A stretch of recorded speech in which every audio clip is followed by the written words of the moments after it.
Morning, everyone. Morning. Morning.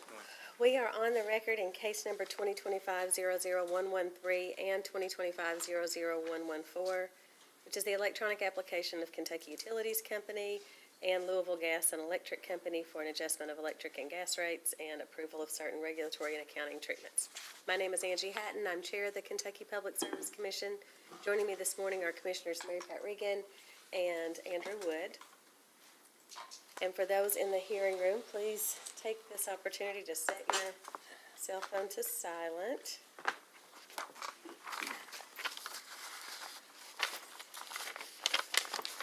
And I'll just remind those who are appearing online to keep your microphones muted until it's time for you to testify. The hearing today is for the purpose of taking evidence in this matter. At this time, let's have entry of appearance of counsel. First, I will note that the Department of Defense / FEA attorneys and witnesses have been excused due to the federal government shutdown. They are still parties to the case, and I hope will be able to participate, but unable to participate in the hearing today. So first, appearance for the applicant. Good morning, Your Honor. Lindsay Ingram, Stahl, Keenan, Ogden for the applicants. And I have with me today my law partners Duncan Crosby and Mary Ellen Wimberly. My other law partners, Monica Braun and Matt Persons, are in the conference room, so I think they'll come later in the proceedings. And then also internal counsel for the companies, Chris Tiki, Allison Sturgeon, and Sarah Judd. All right, good morning to all of you. And for the Attorney General's office. For the AG, Lawrence Cook. And Colin Lacey. okay. KIUC Mike Kurtz, Jody Collarcon. Good morning.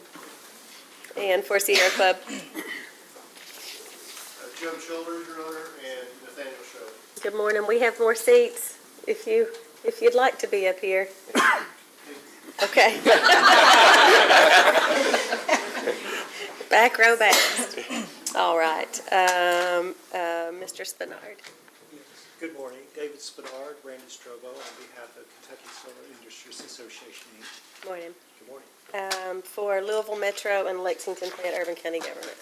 Good morning. On behalf of Louisville and Lexington, Sturgill, Turner, Barker, and Loney, Todd Ostrell, and Jim Gardner, along with Rebecca Price, who will be here at times.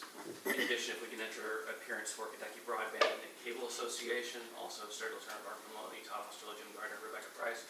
We also have Shepard Mullen, Hannah Wigger, and Paul Warner. Good morning. Thank you. For joint interveners.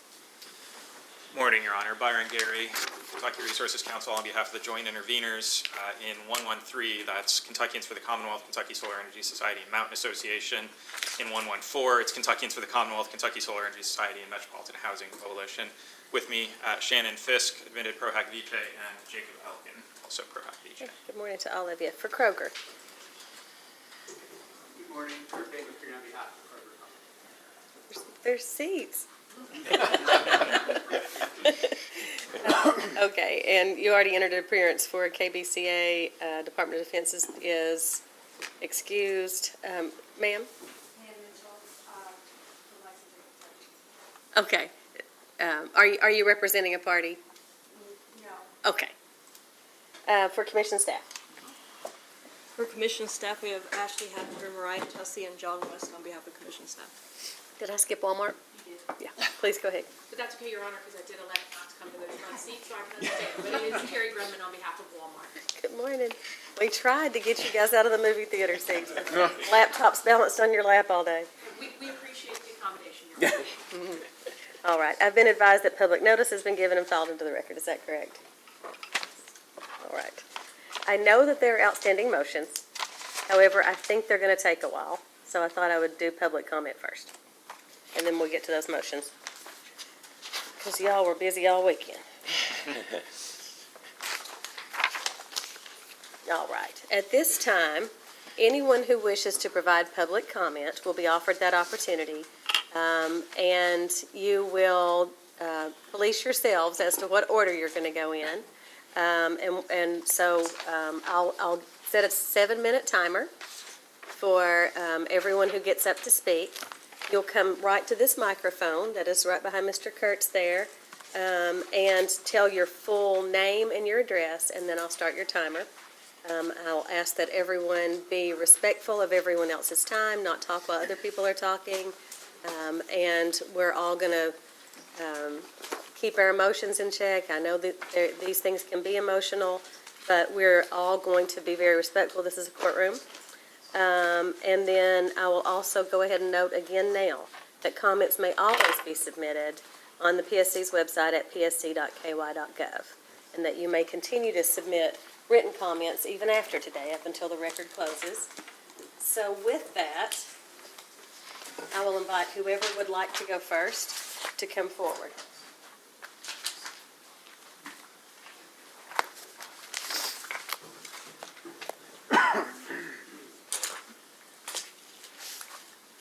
Tell us your full name and your address. I'm short, so I have to get that. My Yeah. name's Pamela Mitchell. I live at 2941 Candlelight Way, Lexington, Kentucky. I'm having a little trouble hearing. Oh, is this not on? Let's see. Tap on the. Is it on? It's on. Is this on? It is. I think It's on. I just have to talk. You could even hold. Okay, Yeah, okay. there you go. That's Hi, good. That's much better. Thank you. My name's Pamela Mitchell, and I live at 2941 Candlelight Way, Lexington, Kentucky. I'm just a citizen of, Kentucky, and I just have been to prior meetings, and I have such a concern, not only for myself, but for others that live in the areas that are being affected by the increase in the rates. These are, I know we hadn't met for 4 years, but these increased rates are really astronomical. I don't know what the everyday person in Lexington who makes under 70,000, 50,000, 25,000, and so many live on much less than that. They are not going to be able to handle the increase. There's no way. Plus, with everything else that's going on, and as well, with medical costs and everything else that will be skyrocketing, I'm really concerned that people will just have to turn off the heat. And it's just, to me, it's just cruel. And I think anything that you can do that can help the everyday person be able to survive right now is of critical importance to me. Thank you for your time. Thank you.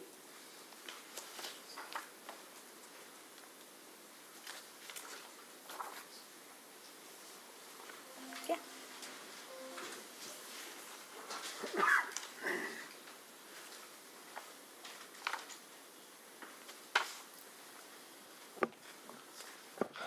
I'm George Perkins. I'm at 3411 Goose Creek Road in Louisville. I'm an LG&E ratepayer using the NMS1 and residential time of day rate class. I think the biggest impact of changes that have been requested in this current rate case is the increase in rates, approximately 10 to 15%, and a decrease in payback for power produced by NMS2 customers. The proposed settlement lessens that impact, but I feel any rate increase is inappropriate because given the justification submitted by LG&E that the increase is intended to benefit profits and stockholders rather than providing improved service to ratepayers. But others will comment better than I can on that rate increase. My purpose here is to challenge the winter peak times in the time of day rate class. There are 2 4-hour periods from 6 to 10 a.m. and p.m.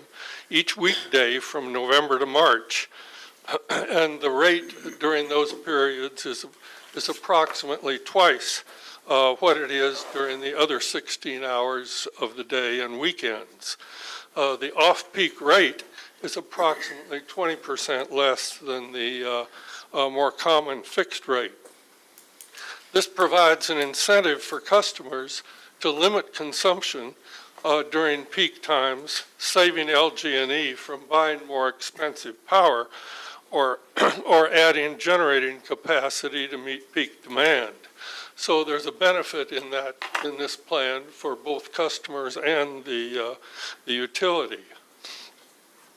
Now, there was a justification of the choice of those times requested in a July 31st information request by the joint interveners in this rate case. They specifically said, explain how peak hours were determined and provide supporting documentation. In a August 12th response, there was no documentation provided, and the only response was a rather dismissive 2 words, that it came from operational reality, whatever that means.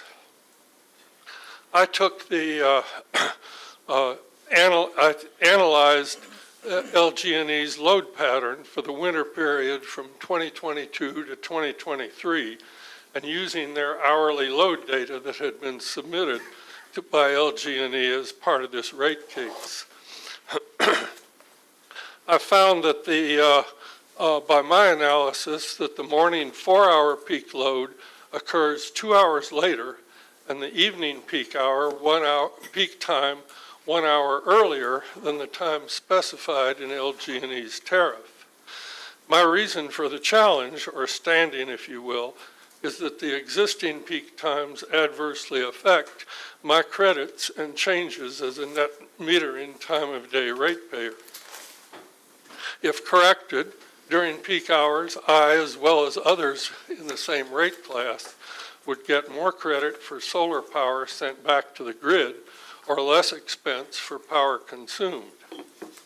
I've previously submitted my analysis in a written comment to the Public Service Commission and also to LG&E. I have not received any acknowledgement or response from LG&E after more than a month.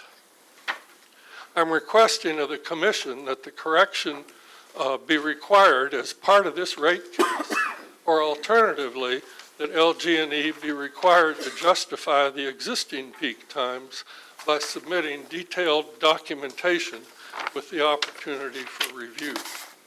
Thank you very much. Thank you.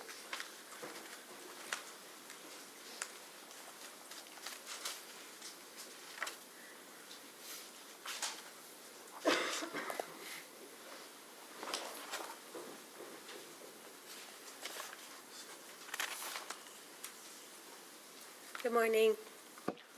Good morning, everyone. Thank you for being here. My name is Joyce Fry. I live here in Frankfurt at 79 Scantlin Road and 75 Scantlin Road, sorry. And I'm just a citizen. But in 2020, we installed a huge array of solar power panels on our roof. So, at the time, of course, we accepted the conditions that Kentucky Utility had provided as far as what rate we would pay. Now I understand that those conditions will change, and to me that seems entirely unfair, especially for a couple of retired people. So I take exception to that, and also, a rate raise of 10 to 15%, as I think the first speaker mentioned, is ridiculous, especially during this time of super high inflation, when people are not able to afford food and housing and heating and cooling. So I just I would appreciate you to take that into consideration in making this determination. Thank you so much for your time. Thank you.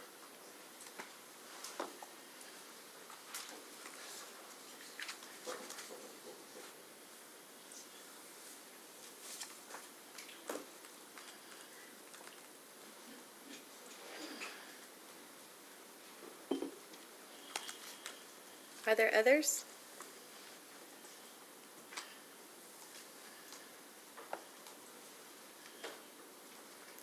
We had high turnout out of 3 of our 4 public comment hearings out across the state.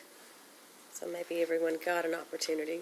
I'll give it another half a minute here.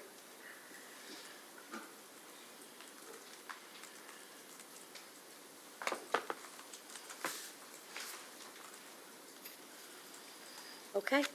If there's no further in-person public comment, I'll remind everyone again that you can always send an email to psc.comment@ky.gov. Make sure and put the case numbers 2025-00113 and/or 2025-00114. When you email us, you can also write us, 211 Sauer Boulevard, Frankfort, Kentucky 40601. Again, include those case numbers if you're going to give public comment. And if no one else is here to give public comment, we'll move on to talking about our motions.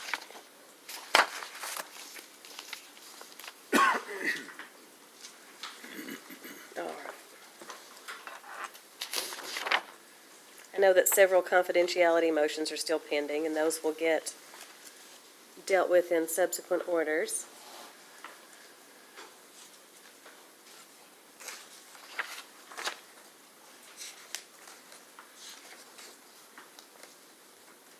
And then there is a motion for leave to file stipulation and supporting exhibits and testimony.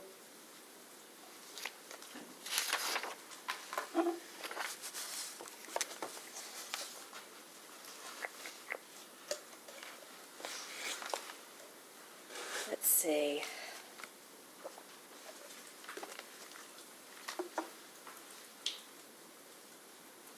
That one is not in particular dealing with the lay testimony, right? Yes. It is dealing with the lay testimony. Oh, It's no, it's the stipulation Okay. testimony motion. So, unless there's objection, I'll grant the motion to file the stipulation and testimony. Walmart filed a motion in both cases requesting that witness Lisa Perry be permitted to testify virtually. That will be granted.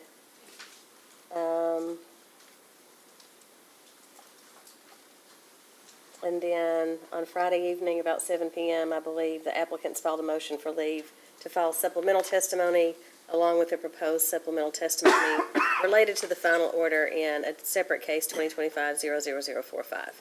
Applicant, would you like to present your argument on that case? If that would be helpful, Your Honor, we would be glad to.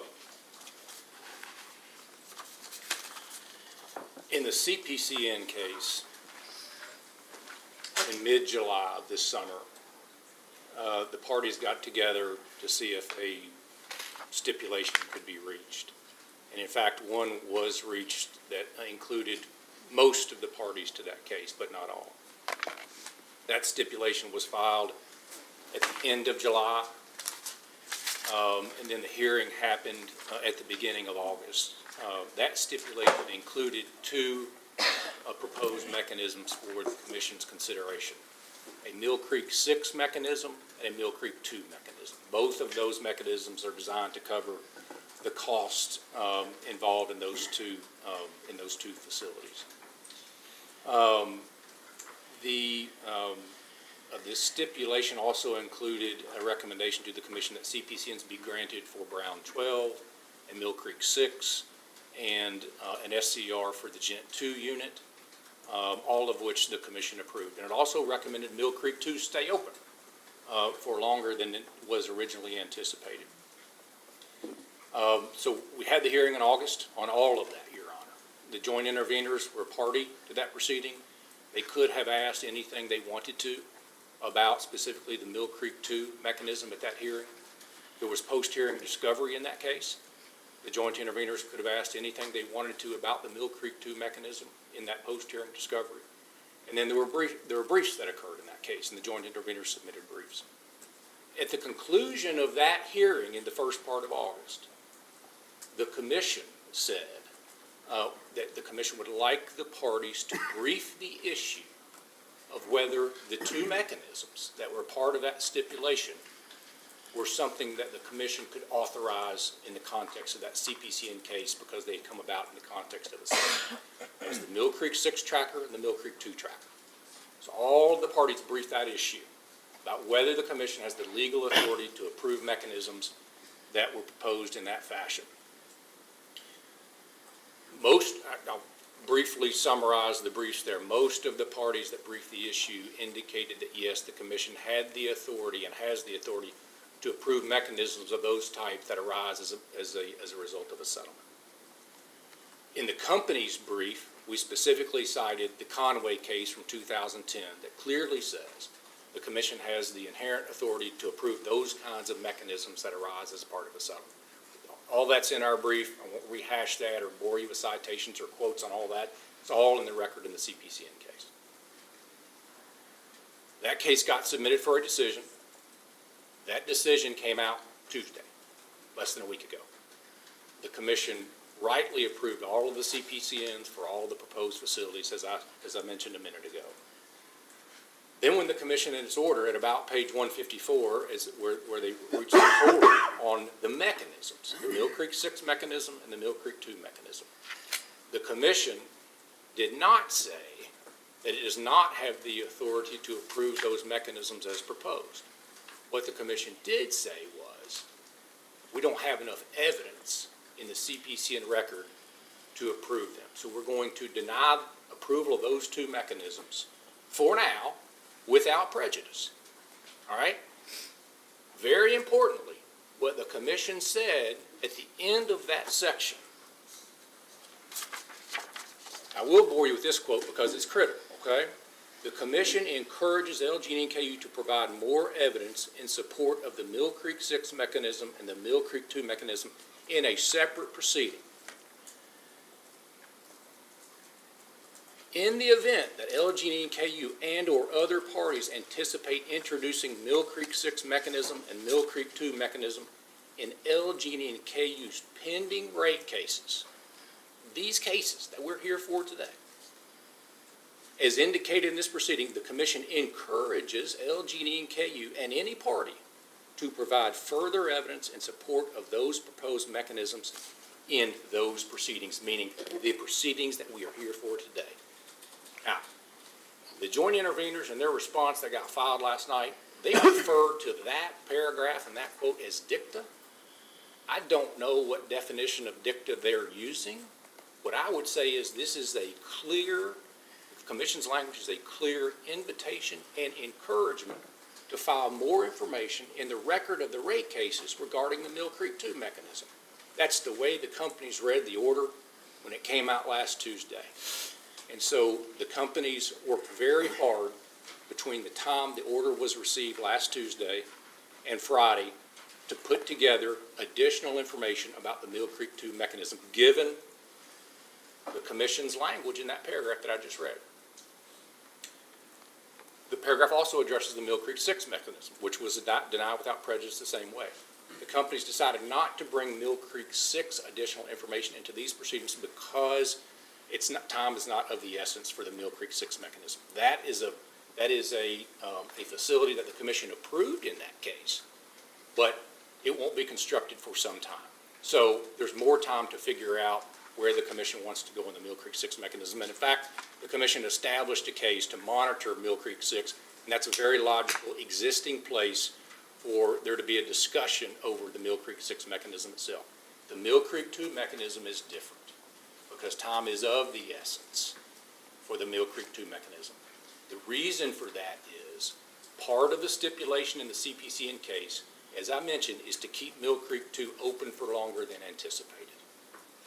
The parties to that stipulation agreed that should happen. The commission in its CPCN order also said this is a good thing for customers to keep Mill Creek 2 open longer than originally planned. Those stay open costs exist and are being incurred by the companies right now. And so if the companies are going to be able to keep Mill Creek 2 open for longer than anticipated, they need a cost recovery mechanism so that they're made whole on keeping Mill Creek 2 open. That's what the Mill Creek 2 tracker does. And so if you take all of that together, the companies were faced with the issue of whether to bring the Mill Creek 2 mechanism additional information the commission said it needed into these rate cases, and the companies prepared very quickly supplemental testimony on that exact issue And although the commission's order didn't say exactly what additional information it desired in the way of the way the Mill Creek 2 mechanism would work, what the companies did do was provide bill impact analyses for what the Mill Creek 2 mechanism might look like under certain, assumptions, and the actual forms themselves that the companies will prepare and submit as part of the operation of that mechanism. All right? So there is no ask right now for the commission to make any finding on the amount of the costs that Mill Creek 2 will incur to keep it running. All that's before the commission is whether the Mill Creek 2 mechanism should be approved as a mechanism. The commission will have every opportunity later for all of these mechanisms to review the numbers that the companies propose and pass judgment on those numbers about whether they're prudent and fair and just and reasonable. That's all for another day at another time. This is just approval of the mechanism itself. That's all it is. And so the companies filed it specifically because the companies felt like the commission encouraged the companies to do that quickly in these rate case proceedings, so that's what happened. Also, because the order raises the question of the sufficiency of evidence over those mechanisms, the companies, in my view, very smartly decided that, hey, we've got two mechanisms proposed in the stipulation in this rate case. A generation cost recovery mechanism and a sharing mechanism. There's a lot of mechanisms there. There's a lot going on, so apologize for how complicated that is, but those two mechanisms are critical for the stipulation in the rate case that's been submitted to this commission. They're critical to the companies being able to stay out of rate cases, as the parties have agreed in the rate case stipulation. But since the commission had raised questions about the sufficiency of evidence on the mechanisms in the CPCN case, the companies wisely decided, okay, if the commission feels like it didn't have enough information in the CPCN case, we'd be crazy not to file more information in the rate case docket about the mechanisms that are proposed as part of the stipulation in this case. So that's why the companies took the opportunity to file additional information on Friday over the way those two rate case mechanisms would work. Again, the generation cost recovery mechanism and the sharing mechanism. Same information was submitted as on the Mill Creek 2 mechanism. Proposed, an analysis of what the bill impact would be and the forms that the commission would use and receive that the companies would submit as part of how those mechanisms would work. So, I guess I would just close with this. When the joint interveners asked to intervene in this case, they committed that they would not unduly complicate or disrupt these proceedings. And they did that because that's what the commission's intervention regulation requires, that interveners cannot unduly complicate or disrupt the proceedings. What the joint interveners filed last night, I can't imagine something that would be more disruptive to these rate case proceedings by calling off this hearing today, adjourning the hearing. It's not as if the joint interveners don't have an opportunity to ask about how the Mill Creek 2 mechanism would work or what it would entail. In fact, they had that opportunity in the CPCN case at the hearing, in post-hearing discovery, and they got to brief the issue, all right? They have it again in this case at the hearing today, in post-hearing discovery, and the briefs that will get submitted in this case. The only difference is the companies added additional information on Friday on the Mill Creek 2 mechanism about how it worked because the commission invited and encouraged the companies to do that. So this hearing ought to continue today. It's been on the calendar for months. The suspension period ends in this case at the end of this year, and everybody has a lot of work to do between now and the end of the year to get this case submitted for a decision and decide. The hearing, post-hearing discovery, and a briefing. There's no time to adjourn this hearing. The last thing I would just remind the commission, the stipulation in this case involves, again, an extremely high number of parties to this proceeding. It's not unanimous, but the stipulation in these rate cases that includes the two rate case mechanisms are the Attorney General, the KIUC, the City of Lexington, the City of Louisville, the United States Department of Defense, Kroger, Walmart, and the Sierra Club all agree that the stipulation in this case ought to be approved. Okay. Thank you, Your Honor. I know the joint interveners filed a response, so I'll let you respond, and then I'll see if anyone else has a response. Thank you. I'll let Mr. Fisk argue on our behalf. Okay? It's, Oh, Red it's is on on. me. Yeah. Okay, thanks, sorry. Red means on. Yeah. Good morning, Your Honors. Morning.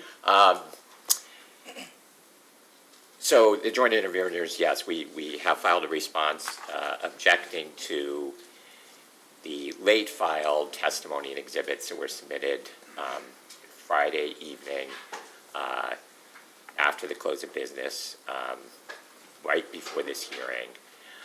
They both expands the scope of this proceeding to propose a cost recovery surcharge that was not at issue throughout this entire proceeding, and to attempt to add evidence to the record that could and should have been presented with the non-unanimous stipulation 2 weeks ago. Turning first to the Mill Creek 2 surcharge that has been added to this case. You know, the Mill Creek costs were not at issue in this rate case throughout the proceeding. The issue did not even come up in this proceeding until the Friday night filing. And, you know, council has pointed to the commission's language in the CPCN order to suggest that the commission encouraged them to propose the Mill Creek 2 mechanism in this docket. But looking at that language, the commission encouraged the companies to provide more evidence in support in a separate proceeding. Didn't say encourages them to file it here. It says if they decide to try to file it here, they should provide more evidence. There's serious procedural problem with saying, taking from that to saying, well, we can provide that, we can submit it in this rate case and provide more evidence the Friday night before the hearing begins. If the companies had wanted to file it here, there should have been, they would need to ensure procedural fairness by providing the parties with an opportunity to do discovery on this Mill Creek 2 surcharge and to evaluate the factual basis for it. Instead, what we've had is a new surcharge proposed. Evaluations of the rate impact and the reporting mechanisms under that proposed surcharge that were never presented in the previous CPCN docket. So that's all new evidence that we did not have a chance to review or see in the CPCN docket, and provided, Friday night. As for time of being of essence, Mill Creek 2, the costs that are being incurred by the companies on that plant can certainly be recovered through the normal route of, waiting for including it in their base rates if they want to.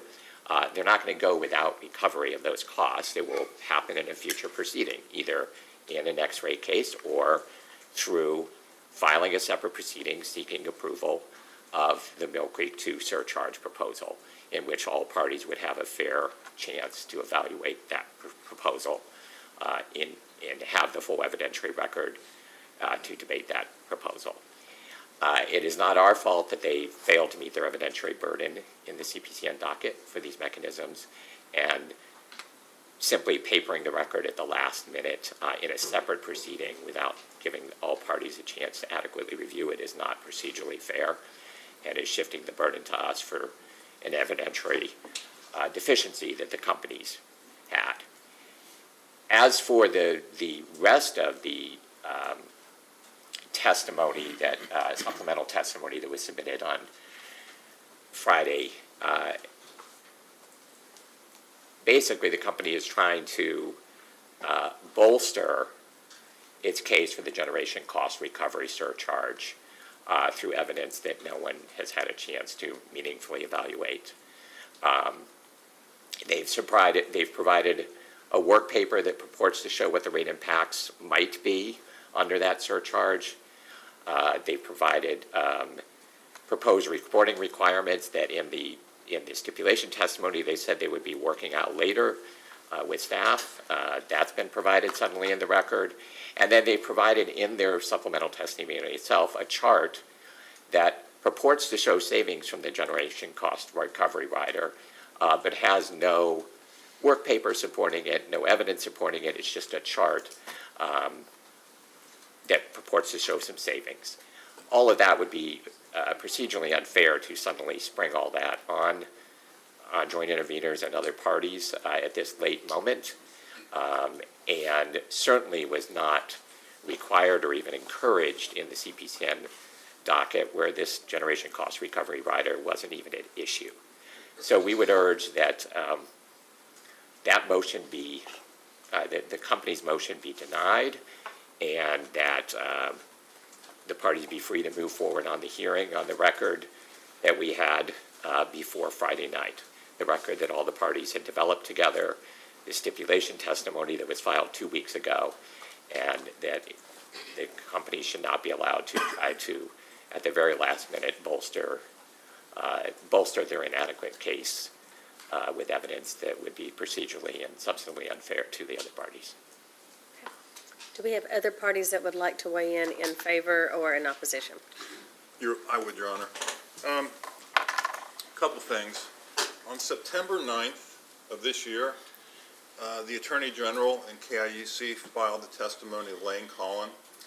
Mr. Collin supported the Mill Creek 2 cost recovery rider in that testimony almost 2 months ago. So this is not a new issue added to the case at the last minute. It doesn't expand the scope of the proceeding. So I think joint interveners are just factually incorrect on that. Mr. Collins' testimony from 2 months ago also addressed the generation cost recovery rider and supported it on behalf of the Attorney General and KIUC. So those issues have been in play for almost 2 months. On October 20th, when the stipulation was filed here, the company submitted testimony supporting the generation and cost recovery mechanism also. And that was also addressed on September 31 in their testimony, this Friday night testimony. So from the company's perspective, that issue has been in place since almost 2 weeks, about 2 weeks since September 20. So on the merits, Mill Creek 2 is a 500 megawatt coal unit. It provides low-cost energy that is flowed through the fuel adjustment clause, provides off-system sales benefits to consumers.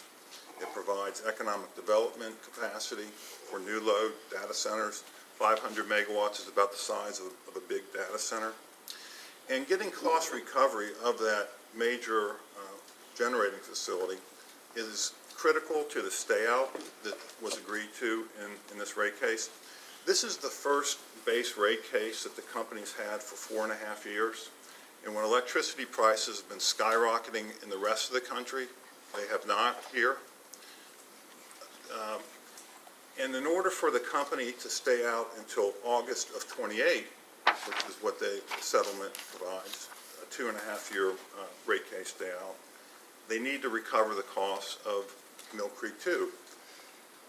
The company cannot file another rate case, as Counsel for Joint Interveners indicated. They can, but they have to wait until August of 2028 to start recovering. So it would undermine the whole essence of the rate case stay out and the settlement, which is the joint interveners, I want to make this point too, filed testimony of 2 witnesses in this case, one on net metering, which is not at issue in this dialogue, and also a witness on the importance of supporting low-income customers. This stipulation supports low-income customers. The rate increase for the residentials is less than half of what the company proposed for both LG&E and KU, and low-income residential customers get a 2.5-year rate case stay-out freeze. So it is very beneficial to low-income residential customers. So I would just conclude by saying this issue has been in the docket. There's sufficient evidence right now from Mr. Collin to support approval of Mill Creek 6 or Mill Creek 2 and the generation cost recovery mechanism. But I think what the company did is took the commission at its word. You encouraged them to supplement the record here, and they did. So I think that the motion to terminate the hearing should be denied.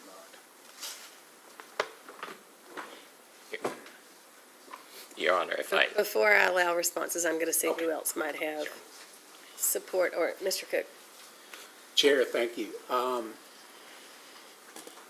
We're dealing with very complex issues here, and in the past, the commission has always erred on the side of collecting more information rather than less. And at this point in time of the procedural status of this case, as well as the timing of the issuance in the CPCN order, all parties have been working very diligently. And when the ruling came out, the company, as the company has indicated, had to sort of scramble to make sure that it was presenting all the information it had in the best format possible.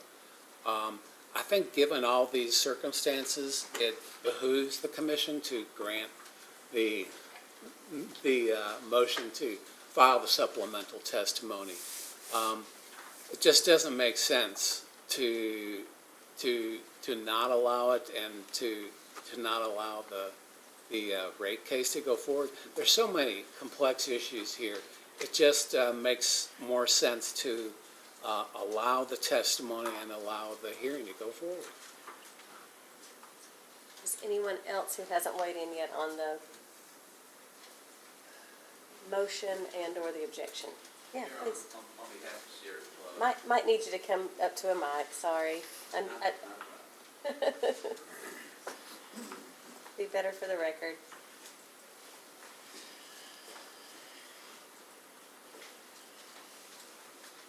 Thank you, Your Honor. Nathaniel Schoaf on behalf of Sierra Club. We are a party to the stipulation in this case. We were not a party to the proposed stipulation in the CPCN docket, 2025-45. What I heard counsel for LG&E just tell us this morning was that there's time for the commission to make a prudence determination regarding Mill Creek 2 cost recovery. There's nothing in the stipulation that we joined about Mill Creek 2 cost recovery. The testimony that was submitted at 7:30 p.m. this past Friday night on Halloween has not been subject to discovery or expert review of any kind, and does not think it's appropriate at this late hour to bring Mill Creek 2 cost recovery before the commission, before the parties right now. Thank you.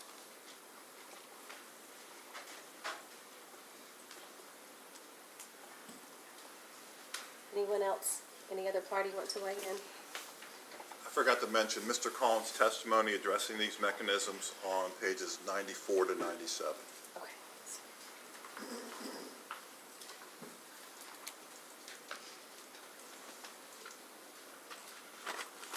Would staff have an opinion? Oh, Your Honor. No? Okay. All right. Response. Not a lot, Your Honor. Mr. Cook probably said in 30 seconds what it took me 5 minutes to say, which is the commission has always erred on the side of allowing additional evidence. I've heard Your Honor say we'll allow it and give it the appropriate weight. I've heard Your Honor rule that in prior cases here. So it's just clear to me that's what should happen. I mean, look at the resources that are assembled in this room today for this hearing. I can't imagine a more colossal waste of time and resources than to stop the hearing right now and have everybody go home. The counsel for the interveners and the Sierra Club are skilled, experienced, and able counsel. I've seen them practice their trade. They're excellent lawyers. I have no doubt they can cross-examine the company's witnesses effectively on a Mill Creek 2 mechanism. And again, so they'll have the opportunity to do that at this hearing. They'll also have the opportunity to ask post-hearing discovery on that issue, as I mentioned before, and to brief the issue. So we need to move forward today with this hearing. Please, Your Honor. Mr. Fisk?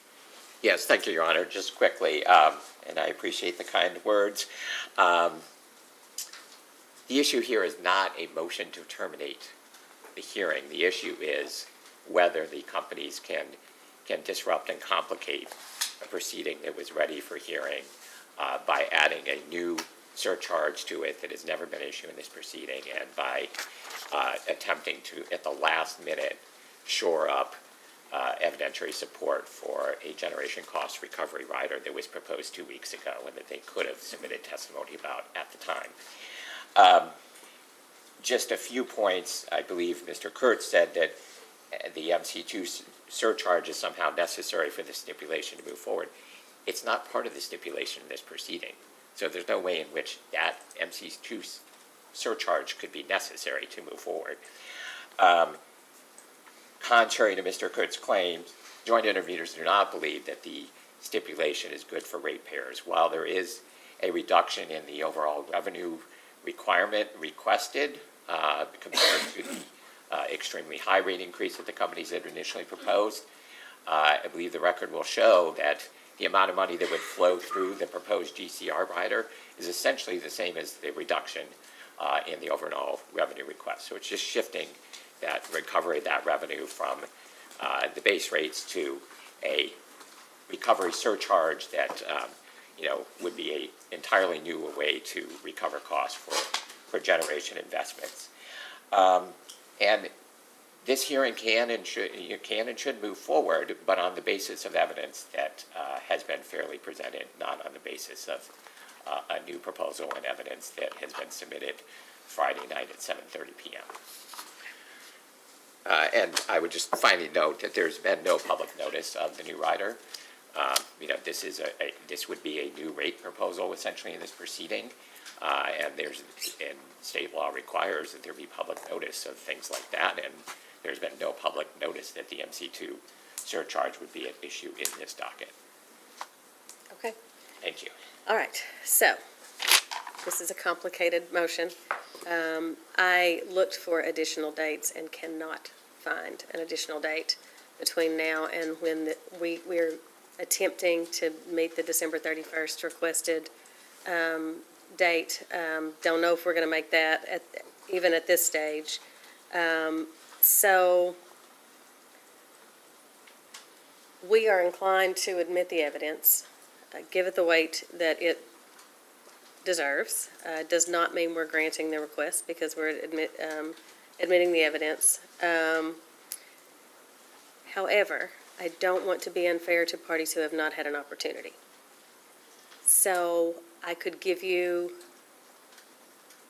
half a day. If that's useful. Yes. It is, I don't know what time it is. It's 10 a.m. If I gave you until 2 p.m. today, 4 hours, I don't want people to have to waste resources on people who have flown in. We can go a bit later today. We have 5 days. We haven't been tending to need 5 days under the current chair that we would always set for these cases. So in an attempt to be fair to everyone, and I'll give you guys an opportunity to respond to me why this will not work, but I at least wanted to give you half a day to be able to analyze this information. I don't know if that's enough time, but it is something, because it is a complicated issue. If all parties were party to the previous case that were party now, it would be different, but we do have more parties this time than we did before. So this is the best thing we could come up with this morning in light of the, I'm sorry?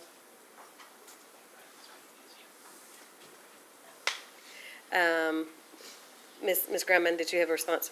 Well, Your Honor, I just wanted to ask, I thought I understood that the joint interveners issue was an inability to have conducted any discovery on the testimony. And so I don't know, obviously, if they say the 4 hours would be valuable to them, I'm certainly not going to discourage them taking those 4 hours. But I guess my just question was, would there be any way within the context of the date scheduled for this hearing for the company to respond to expedited discovery and to consider the ability to recall witnesses as opposed to the break now and potentially allowing there to be questions Wednesday or Thursday of this document? And that was our first thought, is that we would allow the two witnesses who supported the stipulation to be called later. They probably are kept anyway. Those are probably the two witnesses that we would not have excluded. I just thought it would be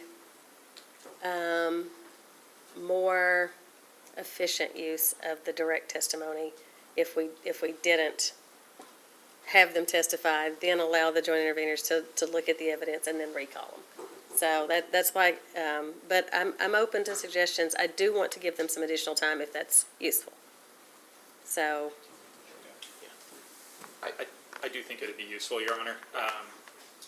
In addition, the only other relief I'd request at this time, while we ponder how to make the best use of that time, as the chair noted, we'd also move to incorporate the evidence of the CPCN docket as well as the IRP into this docket, since at least the CPCN has been referred to directly by the companies in arguing for this testimony. If that testimony is being admitted. everybody took the opportunity for an opening statement. I applaud the Sorry. industriousness this morning. Any objection to including those other two records? Yes, the CPCN docket and the IRP dockets are huge. So I don't see any reason to incorporate the entirety of those dockets into this rate case proceeding. Now, I think what would be appropriate is to incorporate the selected items from the CPCN case that deal with the Mill Creek 2 tracker into these rate case proceedings. And those items would be the stipulation itself that I mentioned got filed at the end of July, and then any post-hearing discovery on the Mill Creek 2 tracker. And there wasn't much, but there is some. That's the only thing about the Mill Creek 2 tracker that's appropriate to include here. But if the commission wants to incorporate the entirety of those two massive proceedings into the rate case docket, okay, I just don't think that's necessary or wise. I'd say there is more in the record than what was just referenced by Mr. Ingram. There is also at least one response to a request from the commission regarding analysis of the stay open of Mill Creek 2. I think there was prior evidence in response to a request from the Kentucky Coal Association that provided additional analysis. I don't know for sure off the top of my head what all from the CPCN record or the IRP right now would necessarily be the most helpful. That's why I'm requesting the entirety of those dockets. Staff? I feel like both parties kind of raised good concerns. I feel like the 45 record is expansive. But I also think that there's more in the record for Mill Creek 2 than just what was filed in the stipulation. I think it might make sense to try to include any reference to the Mill Creek 2, those two reports that the companies filed, and any discovery based on those into the record in this case, and maybe not do the entire record from the beginning. Because I think that the Mill Creek 2 stay open issue occurred later on in the proceeding. I could also rule on that at 2 o'clock and let everybody look at it. So I'll make a ruling on that. I think, did you want to confer just a moment? We will. Okay, we're going to take 5, and then I'm going to rule. Thank you.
All right. We are back on the record in cases number 2025-00113 and 2025-00114. We've had a little bit of off-the-record discussion about proposals for how we would deal with this late evidence and granting additional time potentially for joint interveners. I would normally, at the beginning of a case where there's a stipulation, ask questions about everyone's agreement on the stipulation. I want to hold off on that until we've given a small break, if half a day is useful. If those work papers are available, there's been a request for them. It's not a formal request, no one's gonna make you, but if they're available, I think that would maybe go a long way to making this useful. We were inclined to grant about a 4-hour delay, so at least half an hour. We do have 5 days scheduled for this case. In the meantime, if those work papers are available and can be provided to all parties, that'd be very useful. But I'm going to give everyone, especially Sierra Club, an opportunity if they still want to be part of the stipulation considering this. I don't think it's unduly complicating. I think that maybe filing last-minute testimony was the complicating factor here. So I'm going to allow it to be admitted, but I'm going to give at least 4 hours for joint interveners and all parties to have an opportunity to review that, and hopefully that is not too much of a delay. We do not have any room in our calendar to delay the hearing further than that. We have to get it done this week. So it is 10 after 10 almost. I will adjourn until 2 p.m. to give people additional time. You're, of course, welcome to use the room that's been assigned to you. Okay, anything further? So you don't want Mr. Conroy to go up now? I'm inclined to just have them testify once. Okay. Yeah. That's fine. But I will allow the direct to explain the stipulation. Thank you. I did find that useful in the last case. Okay. Anything further from the commissioners? We are adjourned until 2 p.m. Thank you, Your Honor.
we are back on the record in case number 2025-00113 and 2025-000-114. And at this time, I guess I would go ahead and do the stipulation swearing in. There was one matter I needed to rule on. Oh, yeah. Does staff have an opinion about the two cases, the IRP and the 245 case that they asked to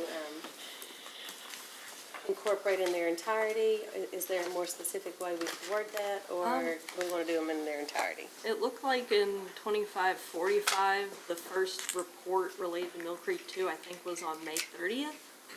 I think staff would recommend to incorporate the proceedings from May 30th onwards for 2545. May 30th onward for 2545. Any discussion? No, Your Honor. Okay. All right, that sounds like a good plan then, and we'll get that out probably in the post-hearing procedural schedule. All right.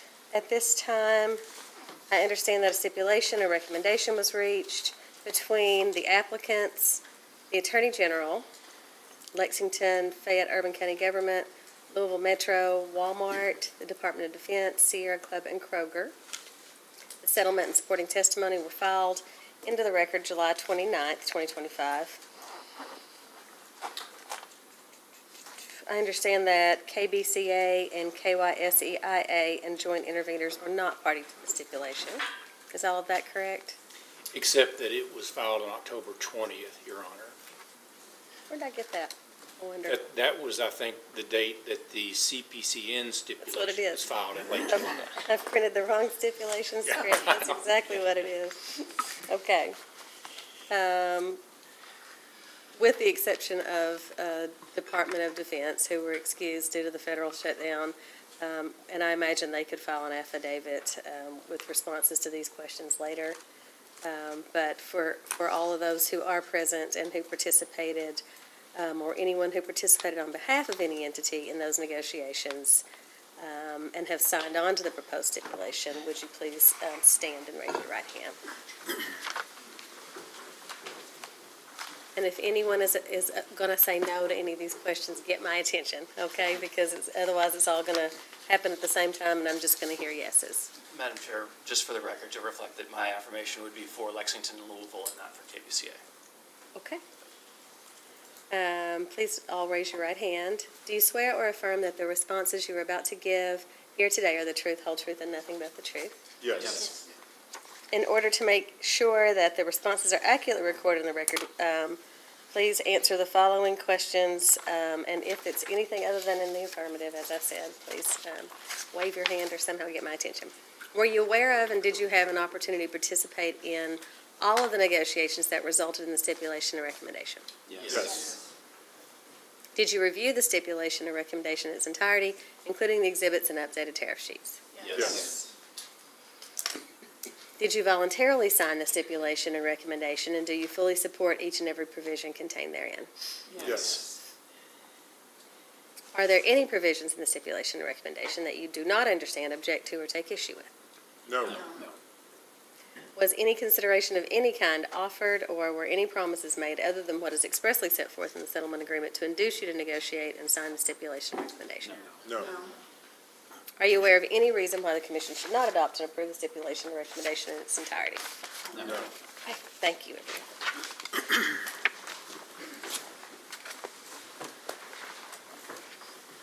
And with that, I believe we are ready to move on to introducing evidence. And you wanted to do some direct? Well, yes, Your Honor, just one housekeeping thing, if I could, about the order of the company's witnesses. All right. We filed a couple weeks ago the order of witnesses that we expected at the time. There have been a couple of changes to that because of schedules and because of the long recess today. The result of that is, I think what we would propose to do is Mr. Beller right now is currently number 8 on the witness list, and we would propose to move him up to 3rd. So that means that we would start with Mr. Conroy, then Mr. Garrett, then Mr. Beller. The reason for that is we were able to provide the work paper that got requested this morning and circulated that to the parties. Mr. Beller is one of the witnesses that can speak to that work paper. And so we wanted to go ahead and get him on, hopefully this afternoon, so that those questions could be answered. The only other item I would bring up, Your Honor, is Mr. Lyons, who is currently fit.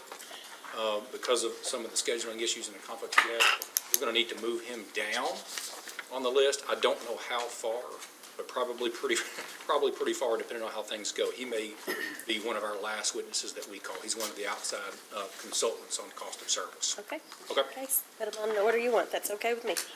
But with that, we'll call Mr. Conroy, and Mr. Crosby is going to present Mr. Conroy. Okay.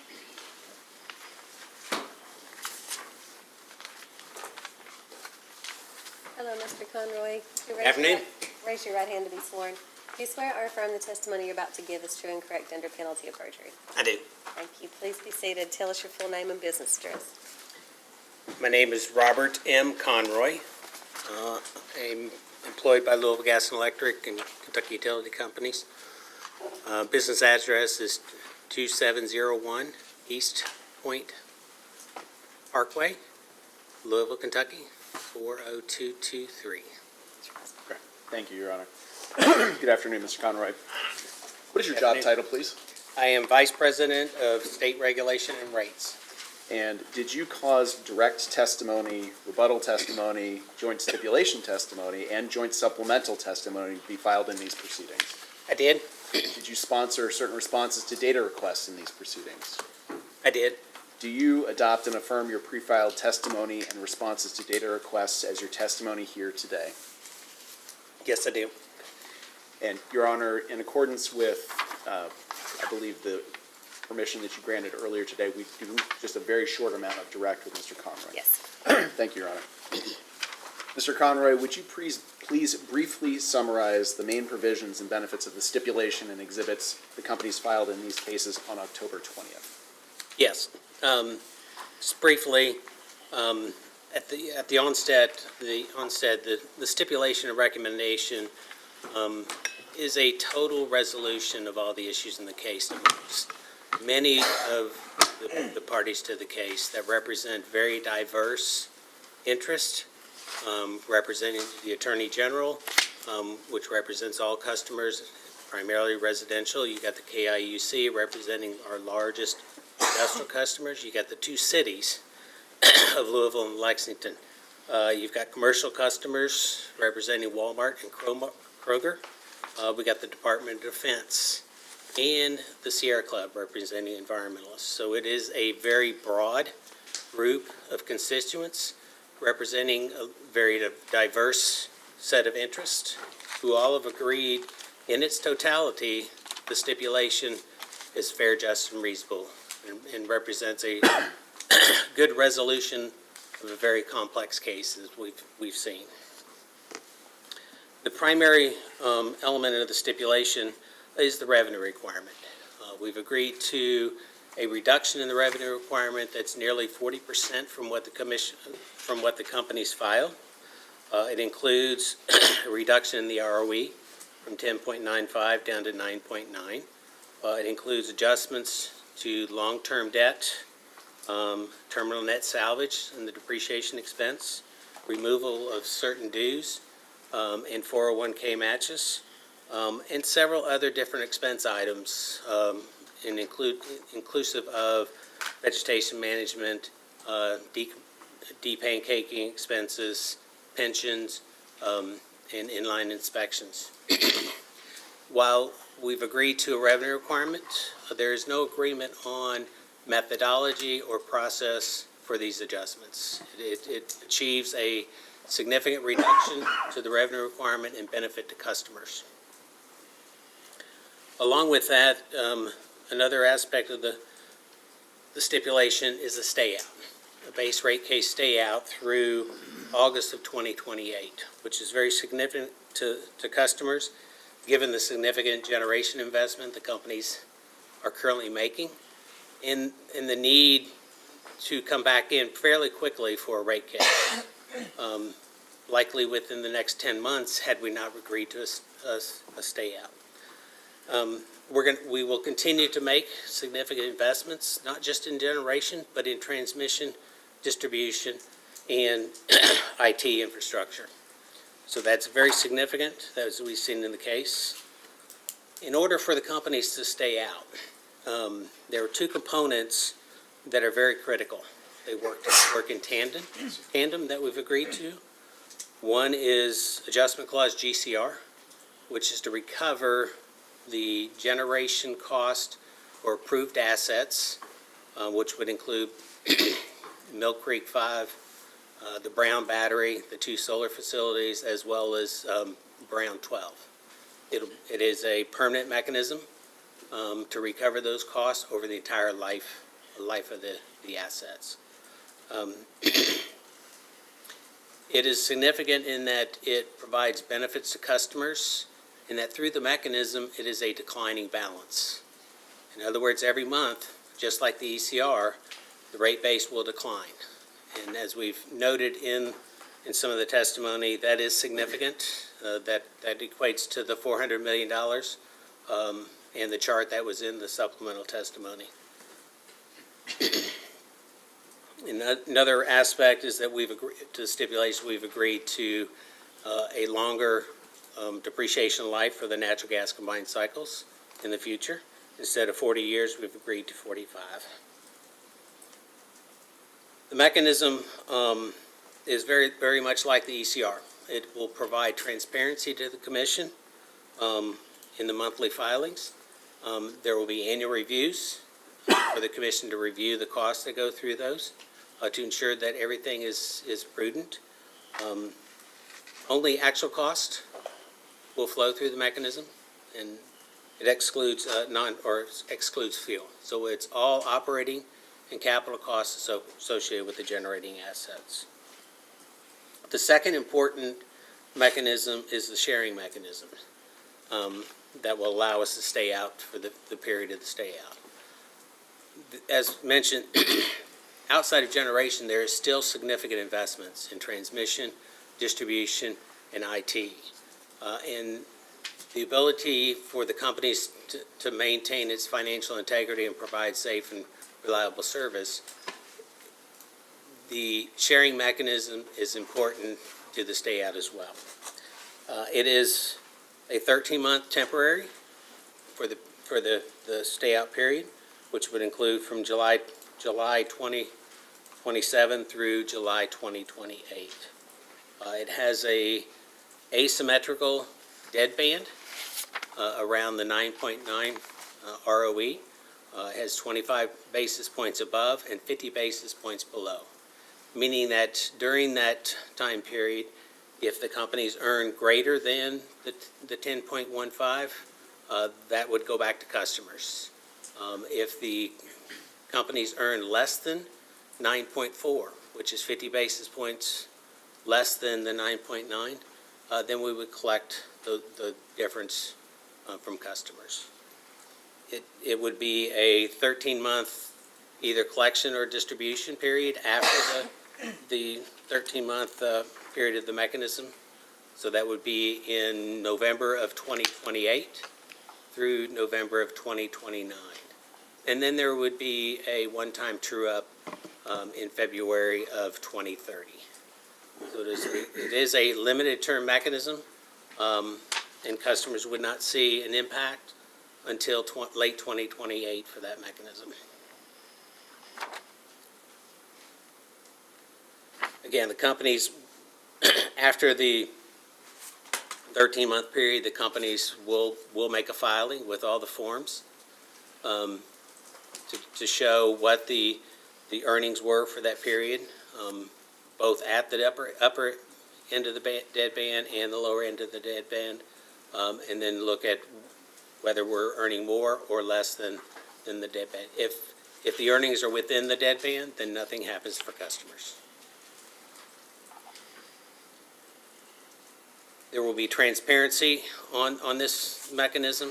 There'll be plenty of opportunity for the commission to review the company's earnings before anything is applied to customers. And again, it is a one-time mechanism. It's not an ongoing mechanism. again, with the stay out, both of these mechanisms are critical for the companies to be able to stay out. Absent these mechanisms, given the significant investment in generation and the in-service dates of particularly Mill Creek 5, which is middle of 2027, the companies would have to be filing rate cases within the next year. Thank you, Mr. Conroy. Are there any other important provisions and benefits of the stipulation? There are some other provisions, one being some changes to the excess or the extremely high load factor tariff, where we've agreed to lower the threshold to 50 megawatts MVA instead of the 100 MVA. We've agreed to add provisions within the tariff to ensure that prospective customers don't try to game the system and add smaller types of data centers to avoid the threshold. So there's language in there that will prevent that. We've also agreed to work with future customers on potential renewable goals, including DSM, energy efficiency, and battery storage. So that's in the provisions of the stipulation. A couple other things are with respect to net metering too. We've agreed not to address the 1% cap until a future rate case. So as we mentioned in the original filing, we were going to address that when we reached it, which could have occurred outside of a rate case. We've agreed not to make that change until we get into the next rate case. We've also agreed to leave the compensation rate for excess energy coming back to the grid at the currently effective rate, instead of changing it to what we proposed. There is no agreement on what components go into that rate. We've just agreed to leave the rate where it is at this point. We've also agreed for the residential basic service charge that it would not be increased in the amount that we originally proposed. Its increase would be the same as the system average for the residential class. So we'll increase the basic service charge and the energy component equal to the system average. So in closing on the stipulation, as I mentioned, it is in totality. You have to look at the stipulation in totality. You cannot look at individual components, but when you look at it in totality, all the parties that signed the stipulation believe that is a reasonable resolution that results in benefits to customers and lower rates. And again, we've got a very diverse set of interveners that have agreed to this. And we believe it is in the best interest of the customers to resolve a very, very complex case. So we would recommend that the commission approve the stipulation as drafted. Thank you, Mr. Conroy. Now, would you please briefly summarize the supplemental testimony and exhibits the companies filed on October 31st?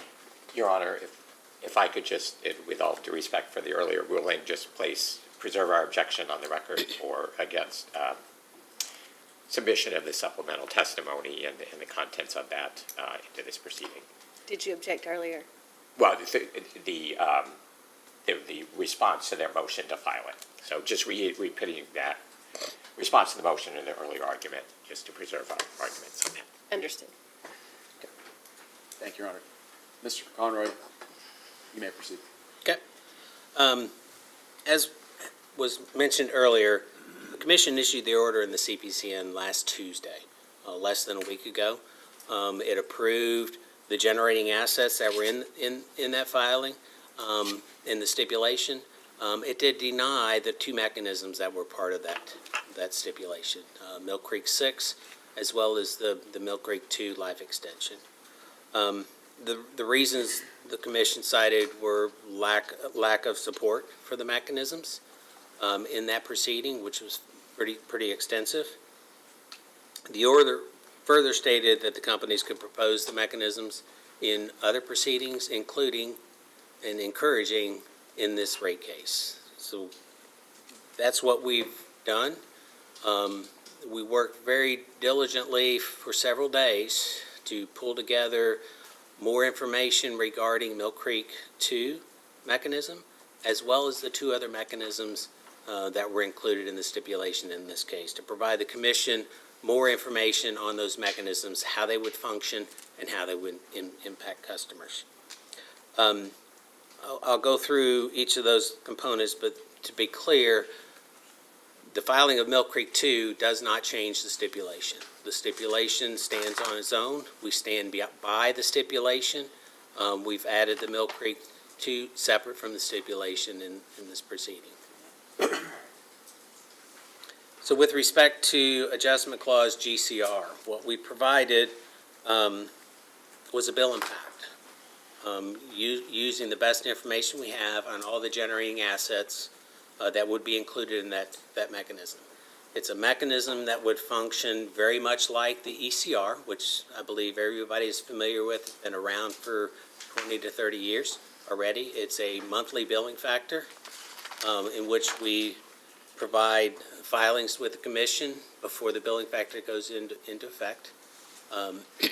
It will include the assets, the capital cost, the operating cost, excluding fuel, and it will only begin once generating units go in service. So it has no impact on customers for calendar year 26, which is the test year in this rate case. It would not start until 2027, when the first of the generating units begin to go in service. And then it will be in place for the life of those assets. And as I mentioned earlier, one of the significant benefits is the mechanism has a declining balance, whereas base rates, if it was included in base rates, it would only change when base rates change. The $400 million that we quoted in the supplemental testimony is a comparison over the life of the mechanism versus having base rate cases every 3 years. So it shows the declining balance and the benefit to customers versus having rate cases with all these assets included over the life of the assets. So it is very significant benefit to customers to have these assets recovered through the mechanism. The second thing on that we provided after the bill impact, which was Supplemental Exhibit 1, was the forms to be used. For transparency, it is very similar to the ECR. Those are the forms we would propose to provide when the mechanism goes into effect. We're not set on the exact format of the forms. We're willing to work with the commission staff in the future on those forms if there's things that need to be changed. But it is modeled after the ECR mechanism and includes very similar accounts, assets, regulatory or operating expense items, and very similar calculations to what the ECR mechanism is. We would file those forms 10 days before the billing cycle, so it gives the commission staff an opportunity to review it, just like the ECR, just like the FAC mechanism. We proposed an annual review process to look back at the operation of the mechanism and give the commission the opportunity to review the cost, determine whether they are prudently incurred to go forward in the mechanism. Very similar to the ECR that has actually 6-month and 2-year reviews. We would propose an annual review for this mechanism to give transparency on how it operates over the life. The second item we covered in the supplemental stipulation was the sharing mechanism. We explained in the testimony how it would function, that it is a 13-month, one-time mechanism.